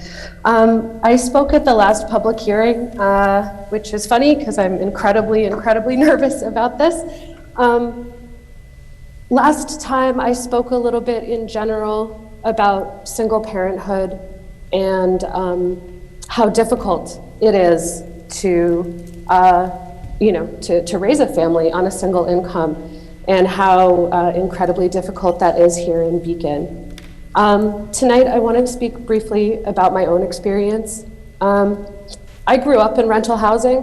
I'm from a working class family, and I know what it was like to have to leave my home as a child because my landlord didn't renew our lease. Here in Beacon, thanks to my amazing landlord of the last 13 years, my own daughter hasn't known that pain of having to leave a beloved home for not a particularly great reason. I will also say, because I also sort of think we should reject the characterization of, bad and good in this case, that my landlord, through his choice not to participate in the rental rate feeding frenzy of the last decade, has done more to literally lift me and my family out of poverty than anybody else. And I will forever be grateful to him for that. That being said, in the time that I've lived in my apartment, in my small 2-bedroom apartment, I've transferred almost $200,000 in rent to my landlord.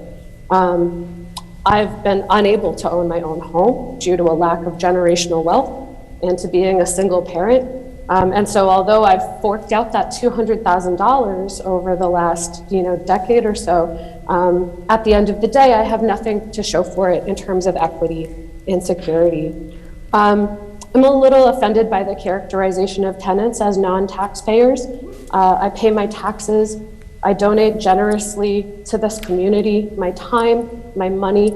I show up for the people here in this community. And to hear sort of the idea that landlords are taxpayers and tenants are not is a little galling.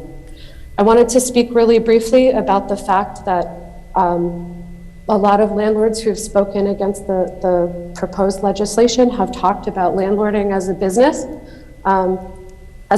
that should be making a profit. And although that certainly may be true in this model, I wouldn't expect that landlords would do it out of the goodness of their heart. I will point out that when you run a business that deals with the well-being and survival of people, that business is heavily regulated. That business is heavily regulated if you're selling medicine, if you're selling food, and if you're selling housing to people that affects people's ability to live, to survive, to remain in their communities of choice and remain with their families, that business should be regulated. What tenants are asking for here is the same security and protection that property owners have. Because again, as it's been pointed out, it's sheer luck of the draw that we're not able to have the money to purchase our own property. If you're a property owner, a bank can't evict you from your owned property if you're paying your mortgage. We want the same protections. There are regulations to prevent banks and the government from taking your home out from under you unless they have good cause. And those regulations exist because there is such a power imbalance between the banks who hold the mortgages and the individual property owners.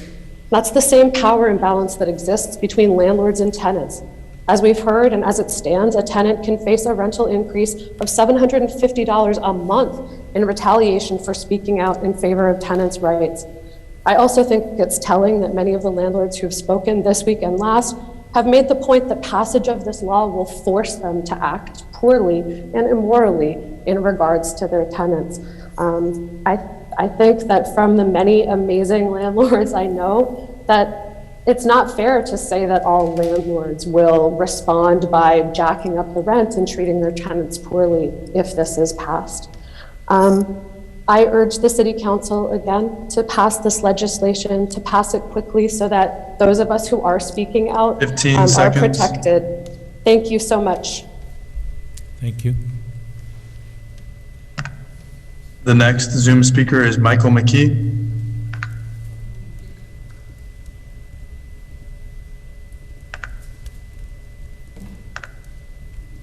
Good evening. Can you hear me? Yep. Yes. Yes, I want to apologize. I'm unable to get online on my laptop, so I'm doing this on my phone, and I've never done a Zoom call on my phone before. I've listened to the entire hearing, and my name is Michael McKee. I'm the treasurer of the Tenants Political Action Committee. I've been a tenant organizer and advocate in New York State for 52 years, since 1970. I have worked all over the state of New York with community groups and tenant organizations in all parts of the state. I'm here to testify in support of the bill to prohibit no-cause evictions. Essentially, the landlord argument against this bill is that they want the law to remain as it is, which allows a landlord to evict a tenant for any reason or no reason. There is simply no rationale for maintaining that situation. Everyone is talking about this as if this were rent control. It is far from any form of rent control. Even the weakest form of rent regulation gives tenants more protection than good cause eviction. Essentially, what you are doing is giving tenants a defense if they choose to fight. Gives tenants a defense against an unfair or unjust eviction or against an unfair or punitive rent increase. It will be up to a judge to decide if the eviction is justified or if the rent increase is justified. That is no panacea. First of all, we know that many tenants will not fight. Organizers are always telling tenants, do not self-evict. Unfortunately, many of them do. They are either because they're afraid of the landlord, or they don't know that they have rights, or they can't get an attorney, which in upstate New York is much more difficult than it is in the city of New York.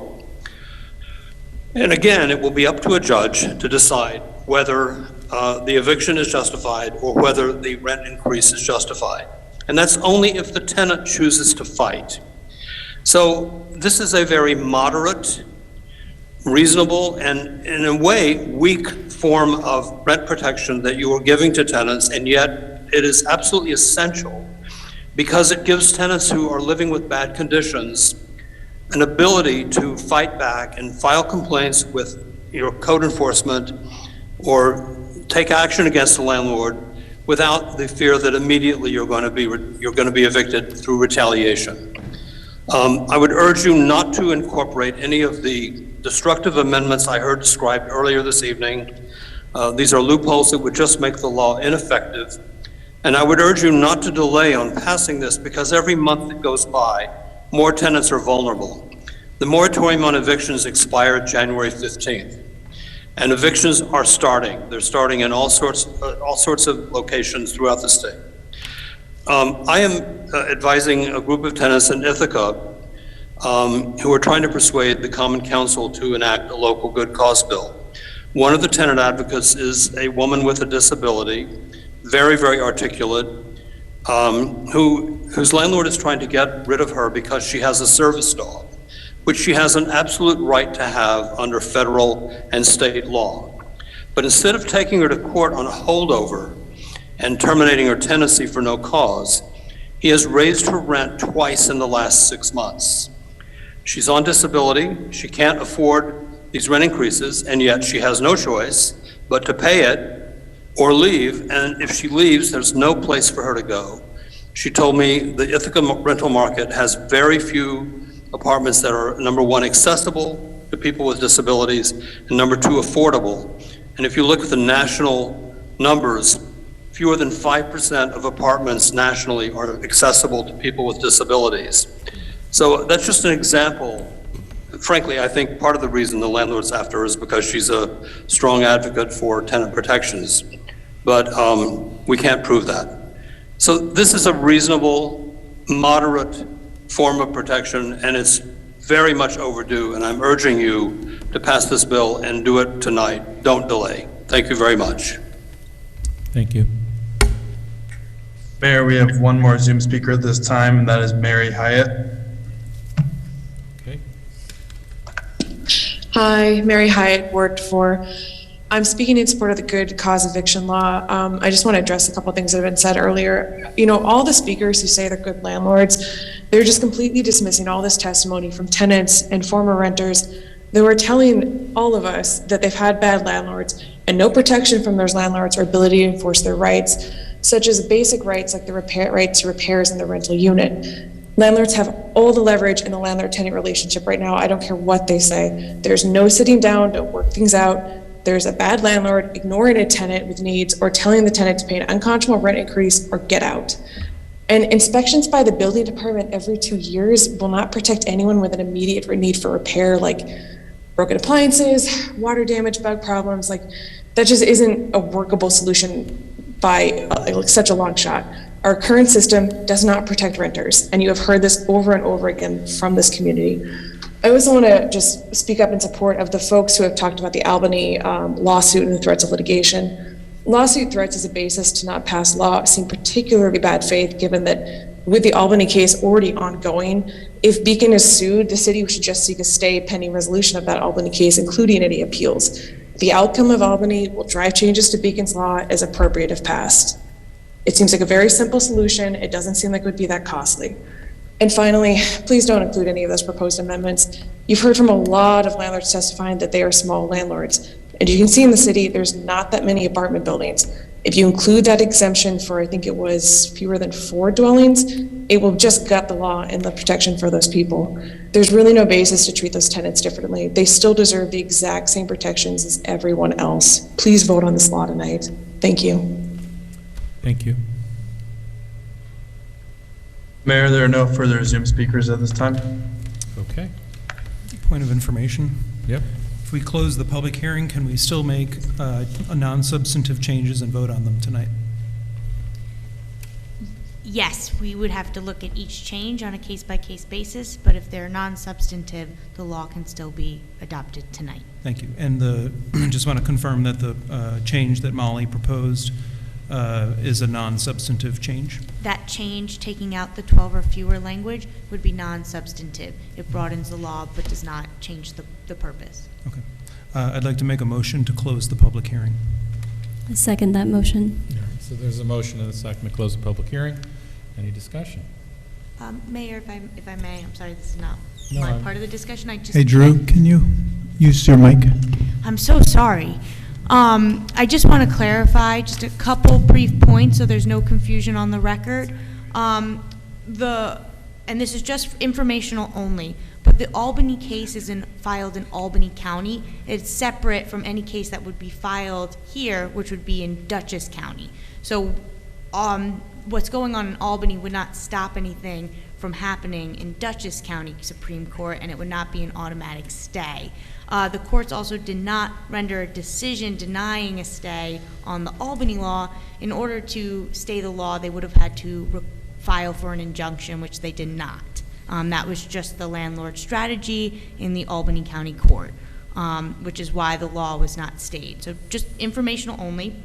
Another point that was raised was that it wasn't just the 5%. There was a reference to the language about the 1 1/2 times of the annual percentage change in the consumer price index.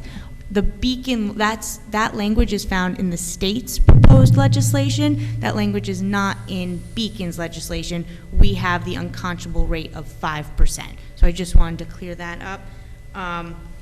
But we do include a reference to the consumer price index as a justifiable reason for a rent increase above 5%. So Yes. we address the same thing differently. Exactly. Or the other way, or lower than 5%. Or lower another than, time, yes. Not, Yep. not 2022.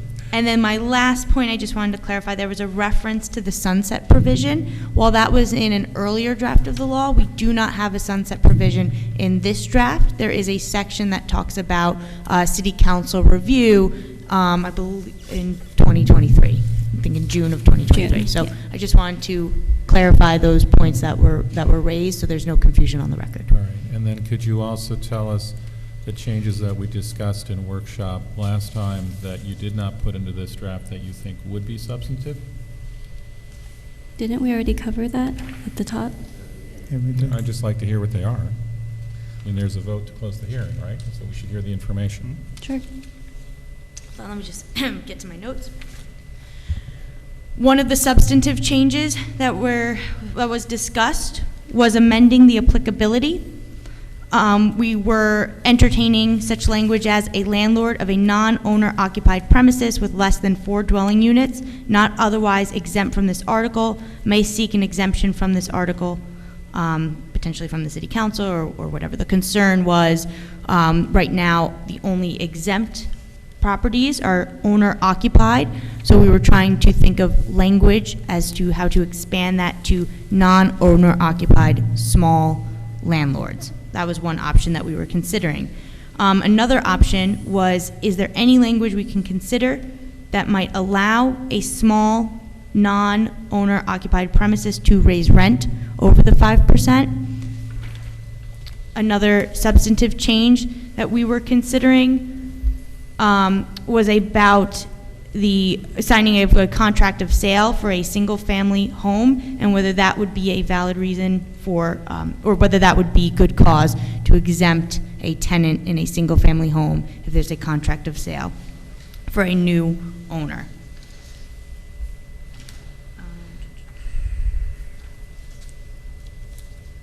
And those were all the substantive changes that we discussed at the last workshop that I have in my notes. Okay. And those would only be up for discussion if we were to bring it to workshop again? Yes. After hearing those substantive changes again, I am not interested in exploring those further at this time.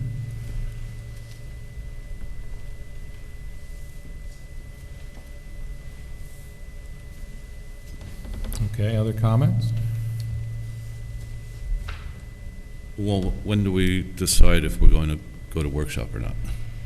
Well, if we close the public hearing, that would allow us to vote on the matter tonight. That would allow you to vote on the matter tonight if the public hearing is closed. Would that preclude us going back to workshop? I suppose voting on it would preclude us going back to workshop, right? Yes. It might. We can talk about it some more, Lee, if you really want. I mean, we will in June. Right? Of next year. All right. Anything else, George? No, just wanted to find that out. All right. So I am interested in pursuing those items as well. And in particular, I'm interested in either something regarding small landlords, because we're pitting one part of the community against the other. And the other one that I don't think we've worked is I'd be interested in focusing this on low-income tenants who are the ones that actually really need the protection. And I'm really concerned that by offering rights to everyone, we're going to crowd out low-income tenants. So those are my two areas I would like to continue the discussion. Actually, there was one other thing that I was thinking about is, and maybe it's in there, but when a judge is, if someone is trying to, if a landlord has made capital improvements on a property and the judge has to consider those numbers, how do they calculate that? Is that based on a amortized cost over 30 years? Is that, can all the capital, so I'm just wondering what we present to judges and what they make their decisions on when they received, a case like that. The law does not specify that, but the landlord would have to come to court with documentations to justify their rent increase to the factors that are set forth in this law. So they'd bring information before the judge, and the judge would weigh that and determine whether or not it's enough to justify the rent increase. But it is not specified in the law, and it would be up to the discretion of the judge. So there's no real calculation as to what he would make. He would just decide case by case. Yep. One of, to that point, George, one of my hopes if this does pass is that some points that were made publicly tonight is that tenants will feel some more level of protection they feel now, that maybe we can actually have some of the discussions between landlords and tenants that we haven't had previously, whether or not we as a city formally try to form something or the community does, and that maybe they can come to us with suggestions, just like we're discussing an amendment of another law tonight, that maybe there's a point where like, oh, actually having some further clarification in the law would be helpful. Not that I want to continue discussing this so soon, but the idea is that the sense that I get from the tenants I've talked to is that they're engaged in this conversation, and I assume landlords would be as well if they feel there are things that they're not being afforded. I'd also, if we were to have that future conversation, I would hope that, and I'm not sure they would be allowed to, but get the judge's experience as to what challenges they're being faced with in terms of trying to decide what is conscionable, what's not conscionable, what's reasonable, what's unreasonable. So if we were to pass this law, I would certainly like to see its impact on the court system as well as what the judge's opinions are of cases coming before them. Other comments? All right, so there's a motion on the floor to close the public hearing. All in favor? Aye. Aye. Aye. Anyone opposed? So I will vote no, but that clearly carries. So we've closed the public hearing. There's a third public hearing, and let's open that. I need a motion. Sorry, I just want a point of information. If we want to have a vote tonight, I need to make a motion, but do we need to discuss Molly's amendment first? Or do I add the vote to the agenda first, and then have the discussion about Molly's change? What I would suggest is we finish our public hearings, we go through the agenda items. That would be a matter of new business. You would add it at that time, and then we would have any discussion. Okay? And typically what you do is you have an introduced law, and then you would have a motion to amend, and then you'd call that question, and then you'd call the broader question. Okay. Thank you. All right, yeah, so just hang out till after item 8. Okay? All right.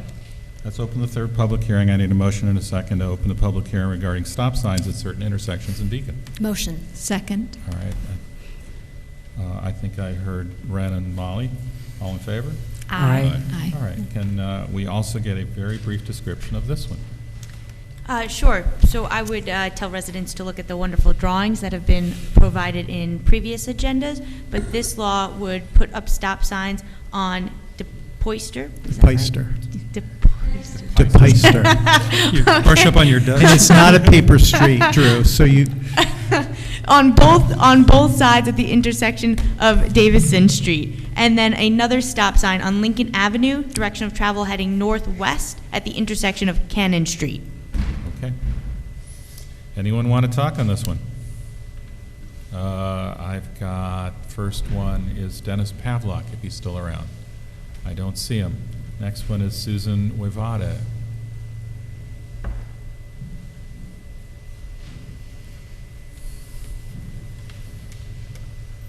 Hi, I'll be short and sweet. Thank you very much for bringing this up.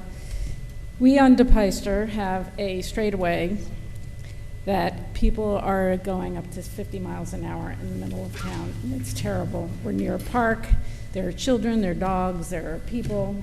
It's a dangerous, dangerous situation. So I really urge you to vote in support of adding those 2 stop signs on DePoyster and Davidson tonight. That would be great. Thank you. Thank you. Lindsay?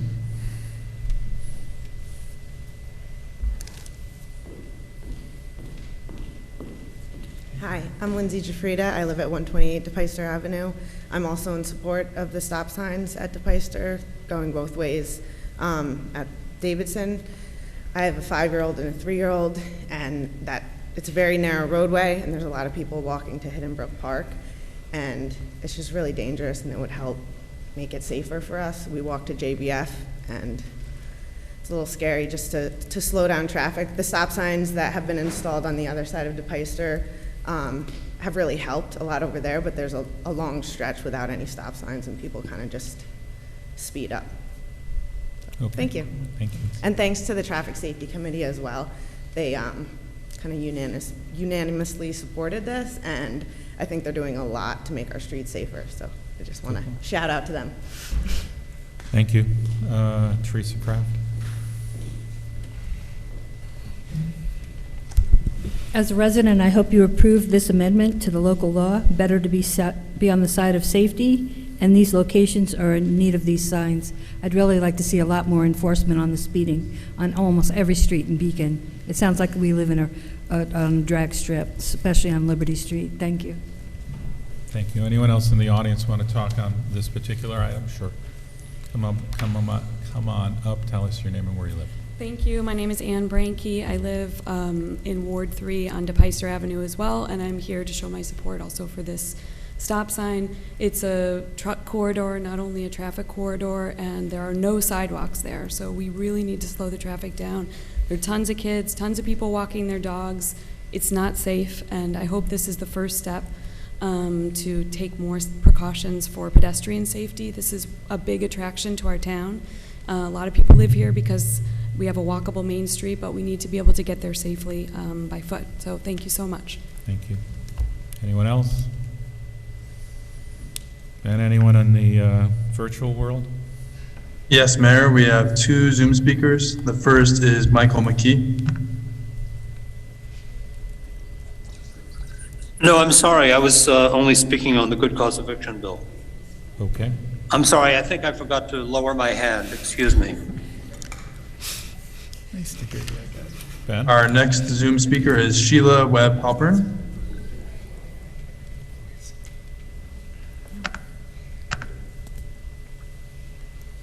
Hi. I want to voice my support for these stop signs. I live a few blocks away from the intersection in question, and I travel to Hidden Brook with my kid quite often, and I am always so worried about the pedestrians and people trying to cross the street. I often stop because I'm so worried for their safety. I just want to echo and agree with the other comments spoken tonight, and I hope that you will take this step to improve pedestrian safety. Thank you. Thank you. Anyone else? There are no further Zoom speakers at this time, Mayor. Okay, I'll entertain a motion to close the public hearing. Motion. Second. You got it. Dan and Paloma. There's Dan and Wren.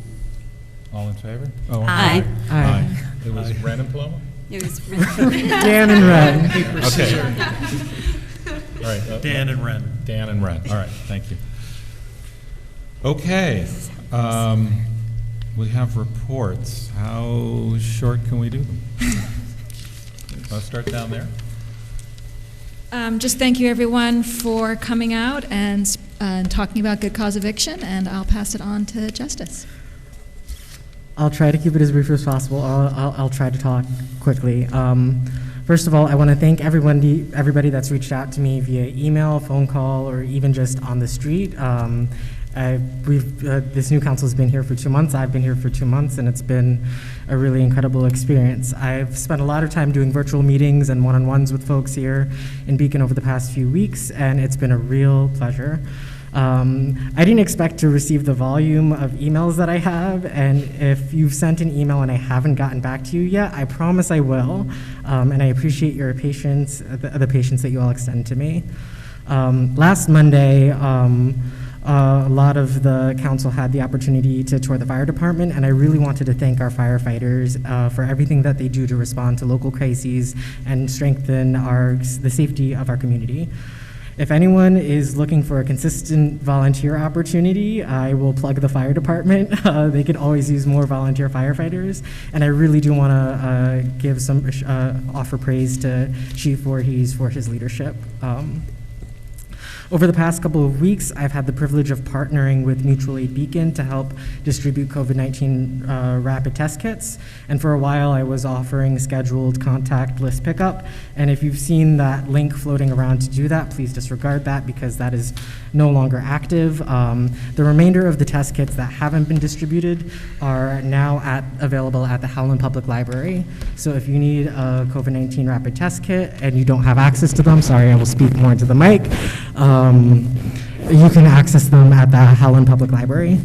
And if you haven't heard, as of last week, county sales taxes have changed a little bit. Clothing and footwear, and items used to repair clothing sold for less than $110 per items are now sale tax exempt in Dutchess County. The exemption applies to the only clothing and footwear worn by humans. So if your dog clothes are more than $110, or if you have dog clothes, they're not tax exempt, I'm sorry.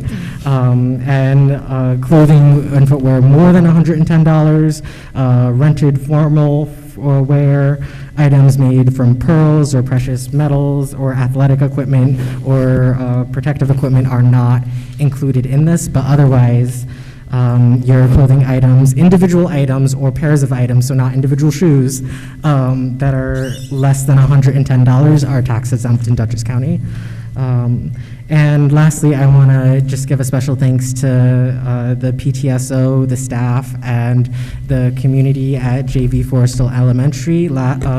A little while ago, they had a Black History Month gallery walk, and I had the honor of being included in that, and it was a really wonderful community event. And I want to thank all of the students that made signs and gave them to me, and they are hanging up in my room. That is all I have for tonight. Thank you so much.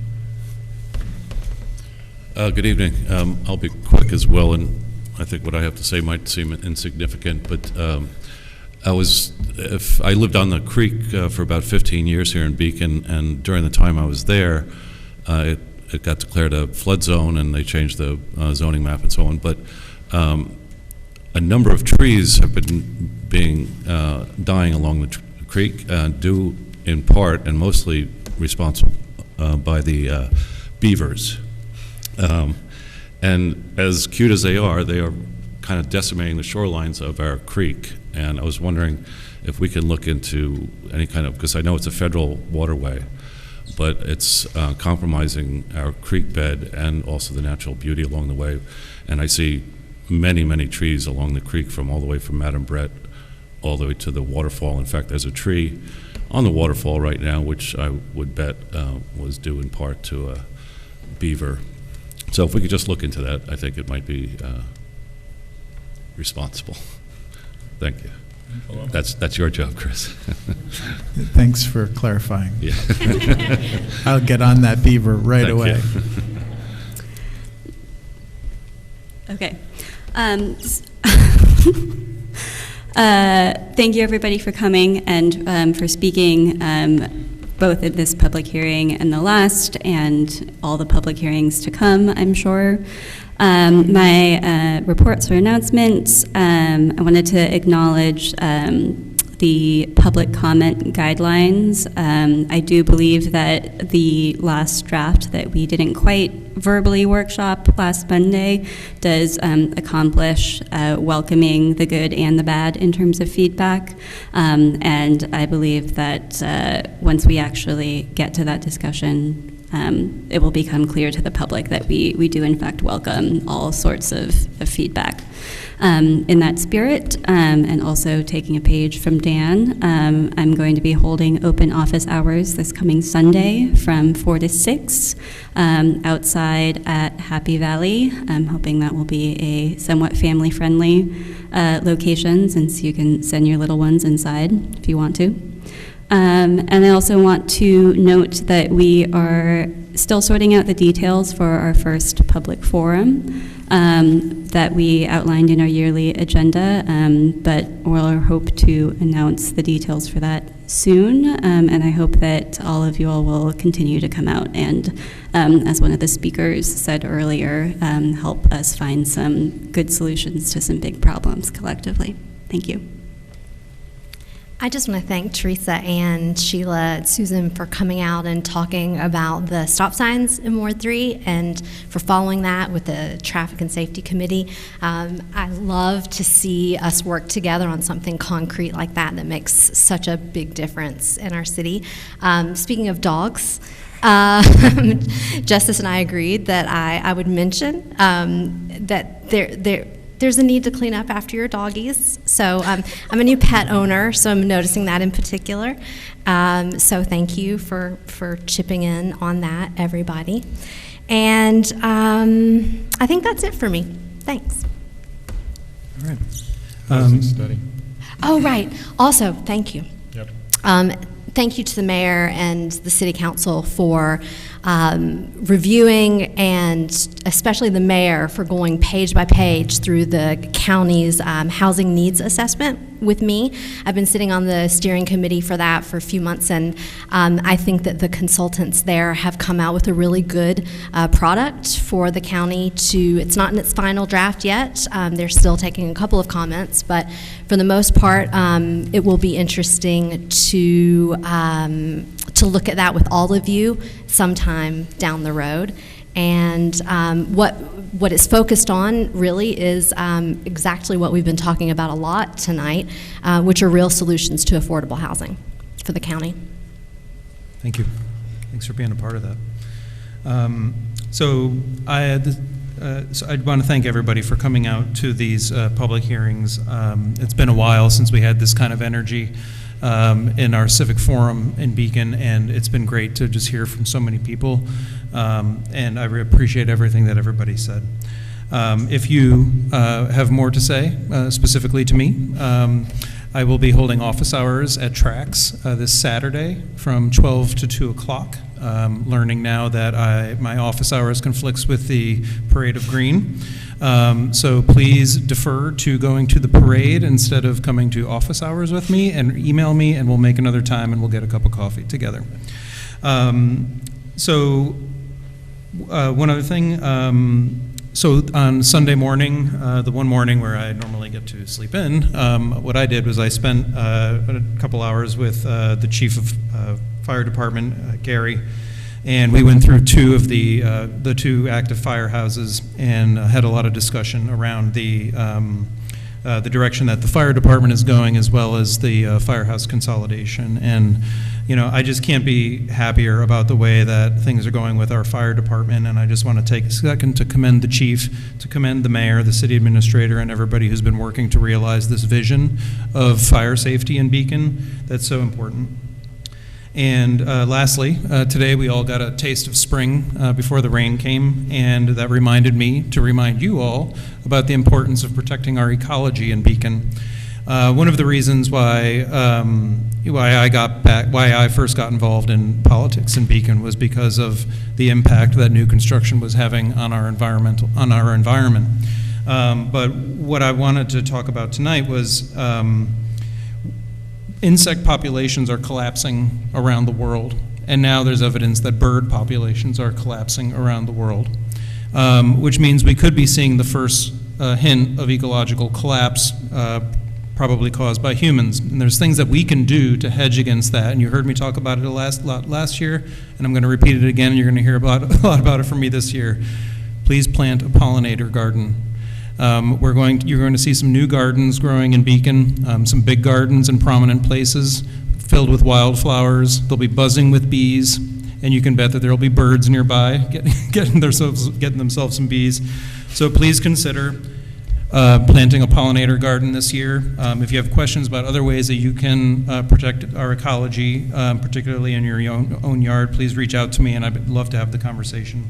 And I also just want to say, in addition to the crosswalk or the stop sign that we're talking about on DePoyster, one of the first things that I did when I got into office was I asked for a sign that made it clear to truckers that they cannot drive on Howland and DePoyster. It is so disruptive to those neighborhoods. They hit those manholes, it echoes, it's terrible. And it's not, you know, Beacon's not a shortcut to Route 52 and Fishkill. If you need to get to 84 or you need to get somewhere else in the area, you just follow the road 9D up to 84.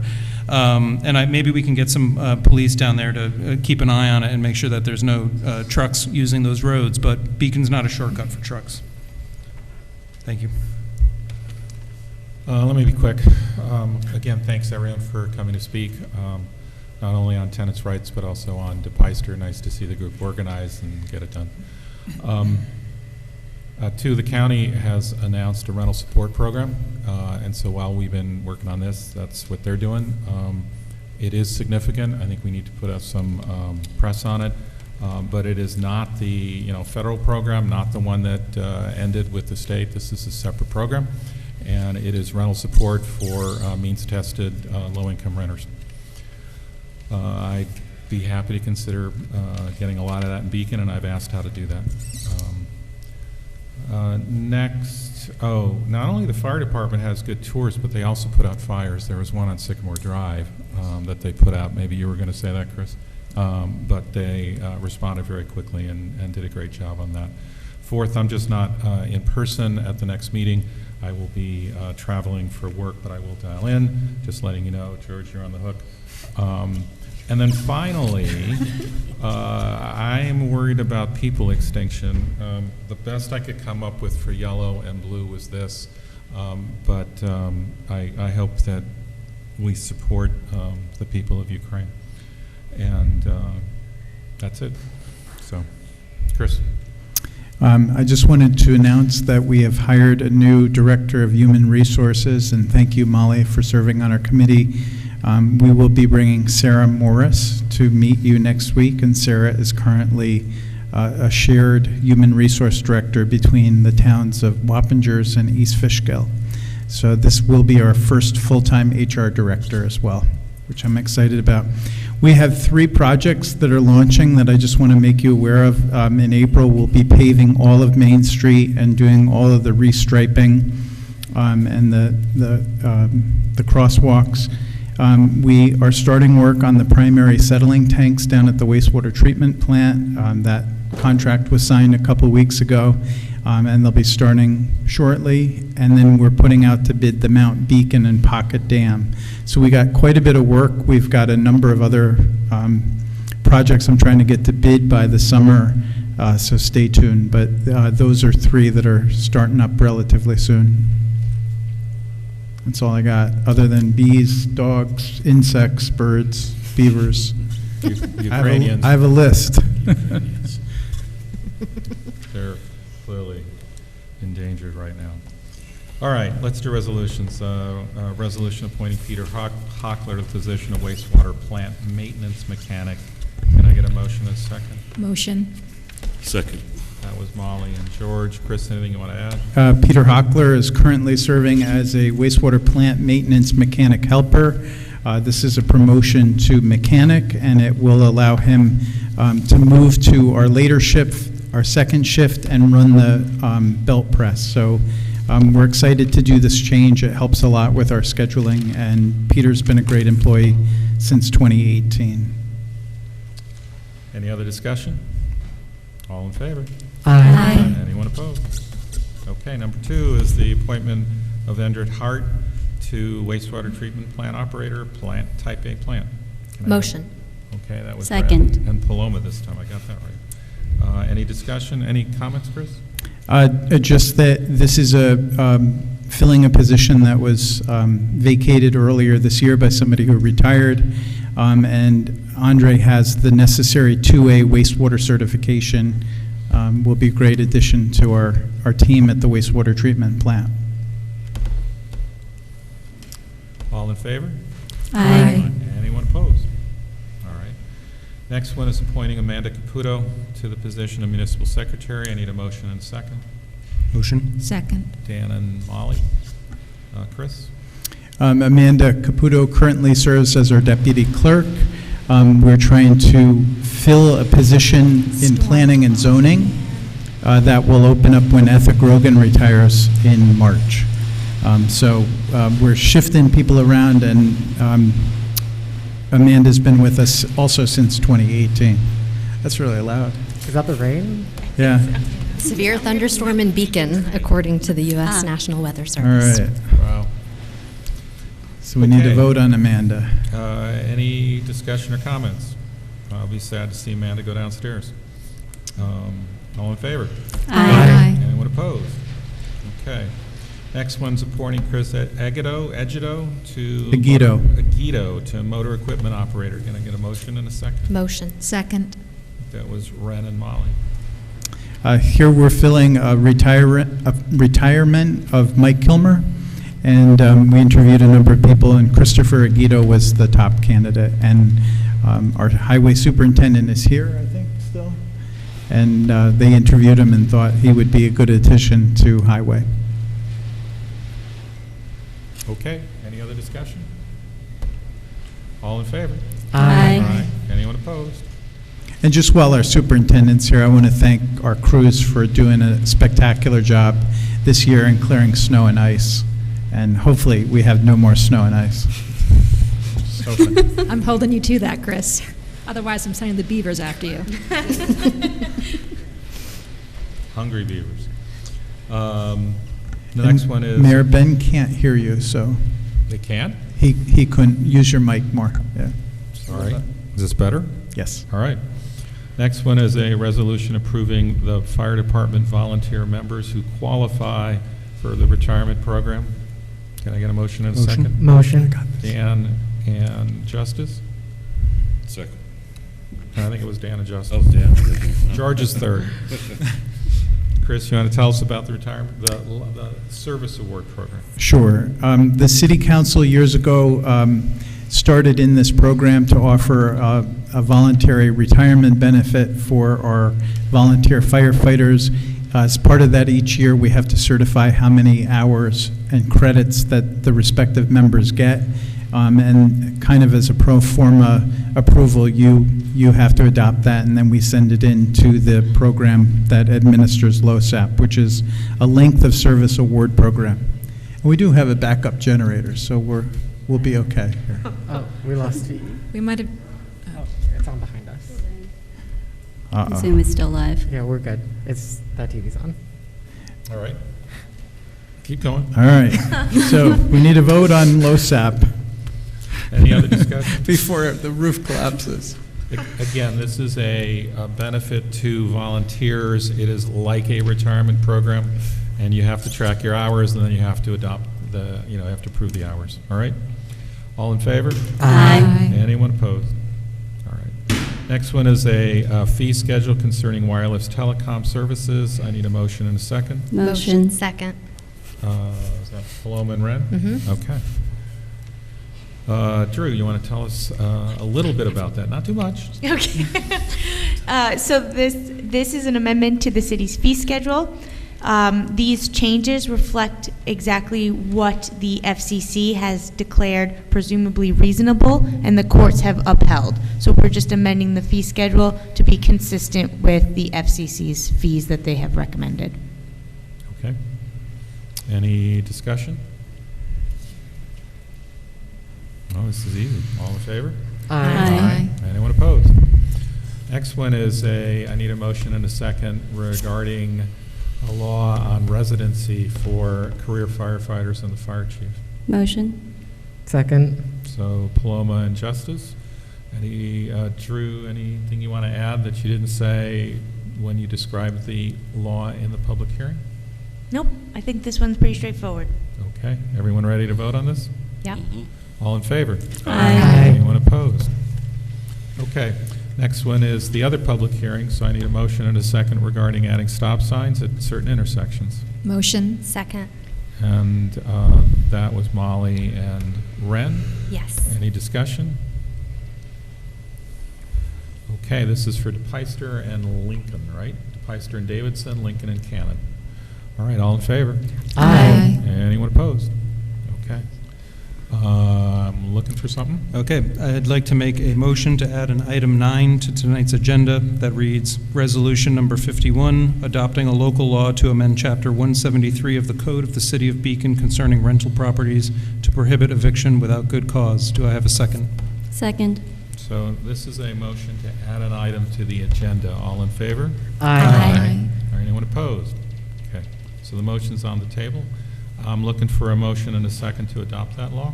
Motion. Sorry. So we do the. You had an amendment, didn't you, to that? Well, we have to, first you got to get it on the agenda, then you have to move the law. Understood. And then you do the amendment, Okay. right? So I think I heard Justice and Second. Wren, okay? So we have a motion and a second to adopt that law. Are there any amendments? Yes, so to give some context to this amendment, I know there were a number of them that were discussed, and the one that I'm proposing that Dan referenced is a new one that actually I was only made aware of recently. So the language that we have, that if you had a chance to review tonight in the public package, made mention, there's a section 7 under the good cause that says a building with only buildings with 12 or fewer than 12 units, you're allowed to ask a tenant to leave if you want to yourself. You own a unit in there and you want to move in. And the way that it's phrased is that any buildings that have more than 12 units, you actually, that would not be considered good cause. And so the proposal that Drew came up that's non-substantive is that we would remove the containing more than 12 units. To give a little further context in it, that I represent Ward 1, which contains Colonial Springs, and that is a condominium complex that our best guess is about 50% renters and 50% owners. And so we have a number, we guess it's about 70 who are renting right now. And so I had a resident who reached out and said, they intended to eventually move in and wanted to make sure they could under the law. I thought they could. I checked with legal and they said no, and so that's why we want to do that. But those landlords would still have to abide by the other parts of the legislation in terms of how they would go about raising a rent more than 5% and how they would have to deal with any lease renewals going forward. So was that a motion? Yes. The motion now, I just want to make sure everyone was aware, as I know it's new and it was kind of, it can feel like it's thrown in, and it is giving something else to landlords. I will fully admit that, and to owners. So a motion is to make the amendment for Section 7 to remove the words, do you have them in front of you, Drew? Yes, containing fewer than 12 units. Okay. Is there a second? Second. Can I also, before we move forward, I realized in my notes, I think I forgot to put after, back to A1, we talked about the court shall consider. We should add the as applicable, since all those factors are not going to be applicable to every situation. And we had talked about that at the last workshop. I just realized, comparing my notes, I forgot that language. Sounds a pretty unsubstantive change, right? That is a non-substantive change. I believe, Molly, that was in your motion to add those Yes, two words. it definitely was. Yeah, Drew just knew And it. I believe it was in Dan's second. Okay. Any further discussion on this particular amendment? Okay. All in favor of the amendment? Aye. All right. Now we can open discussion on anything else regarding this law. Does this, do short-term rentals, can they in any way benefit by this law? Drew? No. Or impact, they have no rights under this? They have no rights under this, that is correct. Even if it was over 30 days? Even if it was over 30 days, if there were a short-term rental, that's correct. They'd have to be, I mean, we have short-term rentals defined, so if they're following, if they fall within that definition of short-term rental, this law does not affect them, does not give them any rights. Okay. Well, let me just make my comments. So, one, I just, sorry, I haven't heard anything that tells us that we have the authority to do this. I haven't heard anything that tells us the authority with definitives that we have the authority to do this. I understand that council may want to do something else, and I'm very respectful of that. This is an important area, and I agree. I've been fighting for tenants' rights for 50 years. I think the guy on the phone had me beat. Mine's only dates back to 1973. So the issue that I have with respect to authority is I've been sitting on council for a long time, and the nature of how cities get their authority from the state is not supported in this area. So I'm sorry, that just is what it is. You all may have a different view. I'm very respectful of that view. Second, my concern is if we're picking a way to help renters, and I think we do need to help renters, pitting one part of the community against the other is the wrong way to do this. So, and this does exactly that, which I find just sad.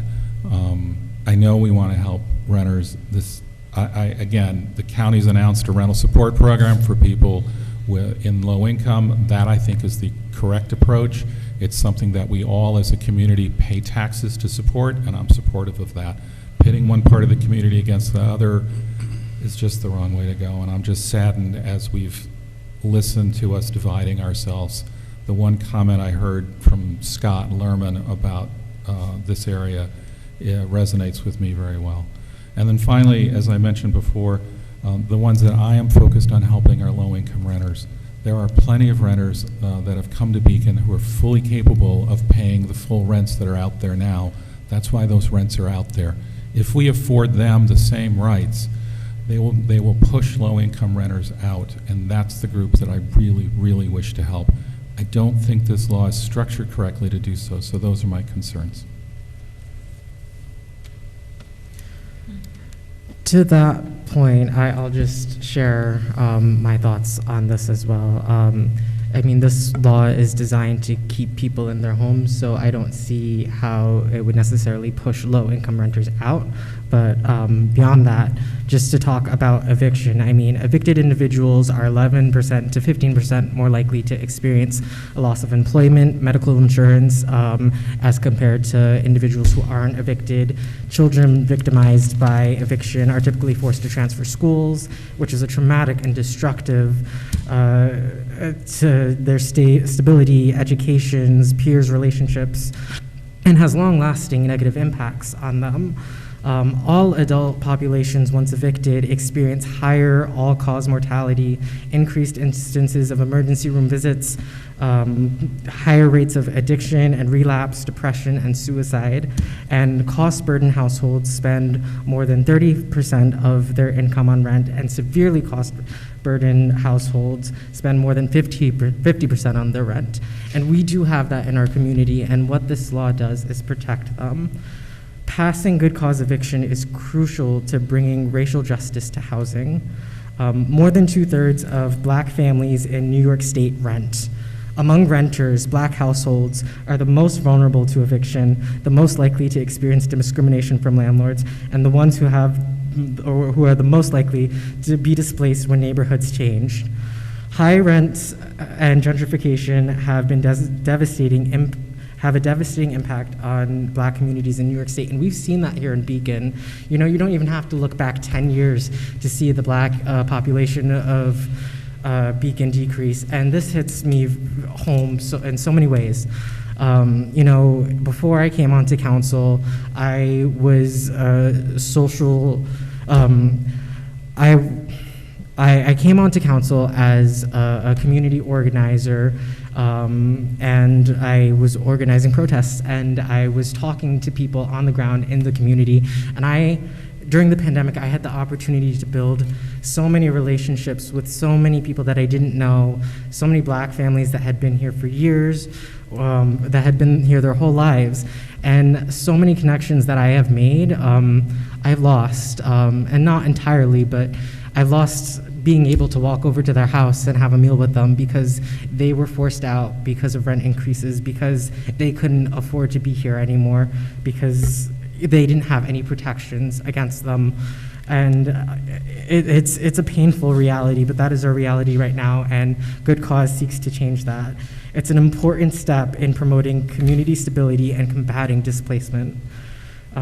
According to a study published a little over a week ago by the Pratt Center for Community Development, Urban Democracy Lab, Legal Aid Society, Housing Justice for All, and the Community Service Society, Black households in New York are 3 times as likely to face eviction as white households. So this isn't just an issue of housing, this is an issue of racial justice as well, which is a huge passion of mine, because it's all connected.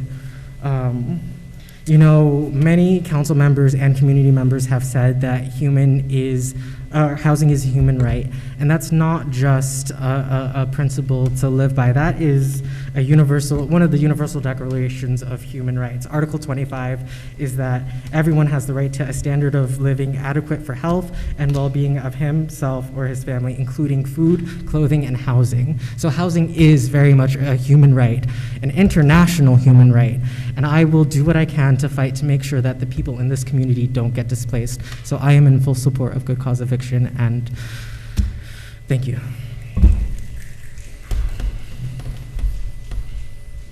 Others?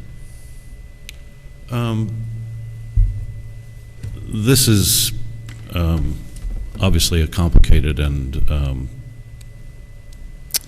issue, and I appreciate everyone that's come out during the whole course of this discussion.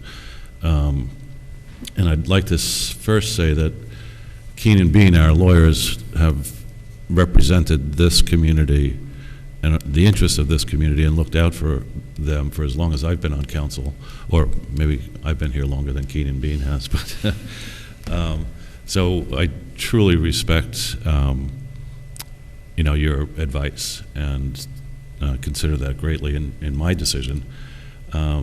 But I also think that I can see through our discussions that we have an opportunity to respond to Albany and that there might be an opportunity, I don't feel like we're risking an expensive lawsuit going forward, that we can respond. I would have preferred to wait to Albany decision to come down, but I think we have time to respond between maybe passing this and actually going to court and litigation and the cost of litigation associated with that.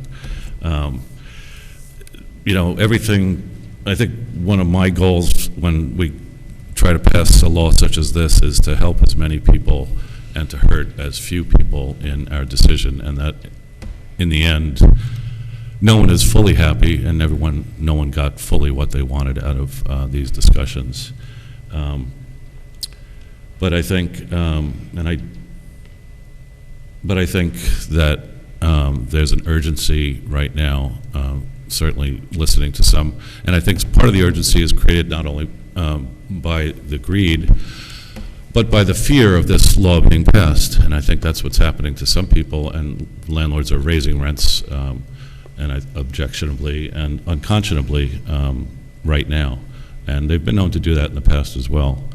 But I think I will be, my decision tonight will be based on helping as many people and hurting as few people going forward.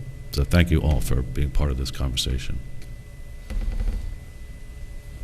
Others? We ready to vote? All right. So, we got the amendment done? Or, yeah, we got the amendment done, right? Yeah. You're ready to call the question. So this is on the local law, so all in favor? Aye. Aye. Anyone opposed? So I will oppose. Okay, done.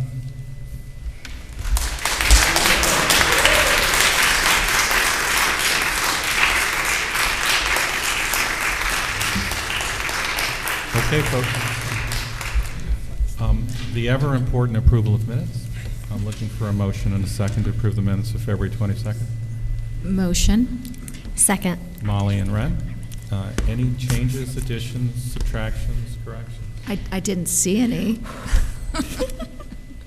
All right. All in favor? Aye. Aye. Anyone opposed? Second opportunity for public comments. Again, on the items not for public hearing.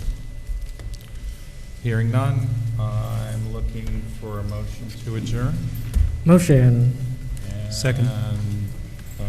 Justice and Dan, all in favor? Aye. There's no executive session. No. Very good. All right. Thank you all. Everyone get home safe. All right. Onward. So. I like how that storm was just in one corner of the building.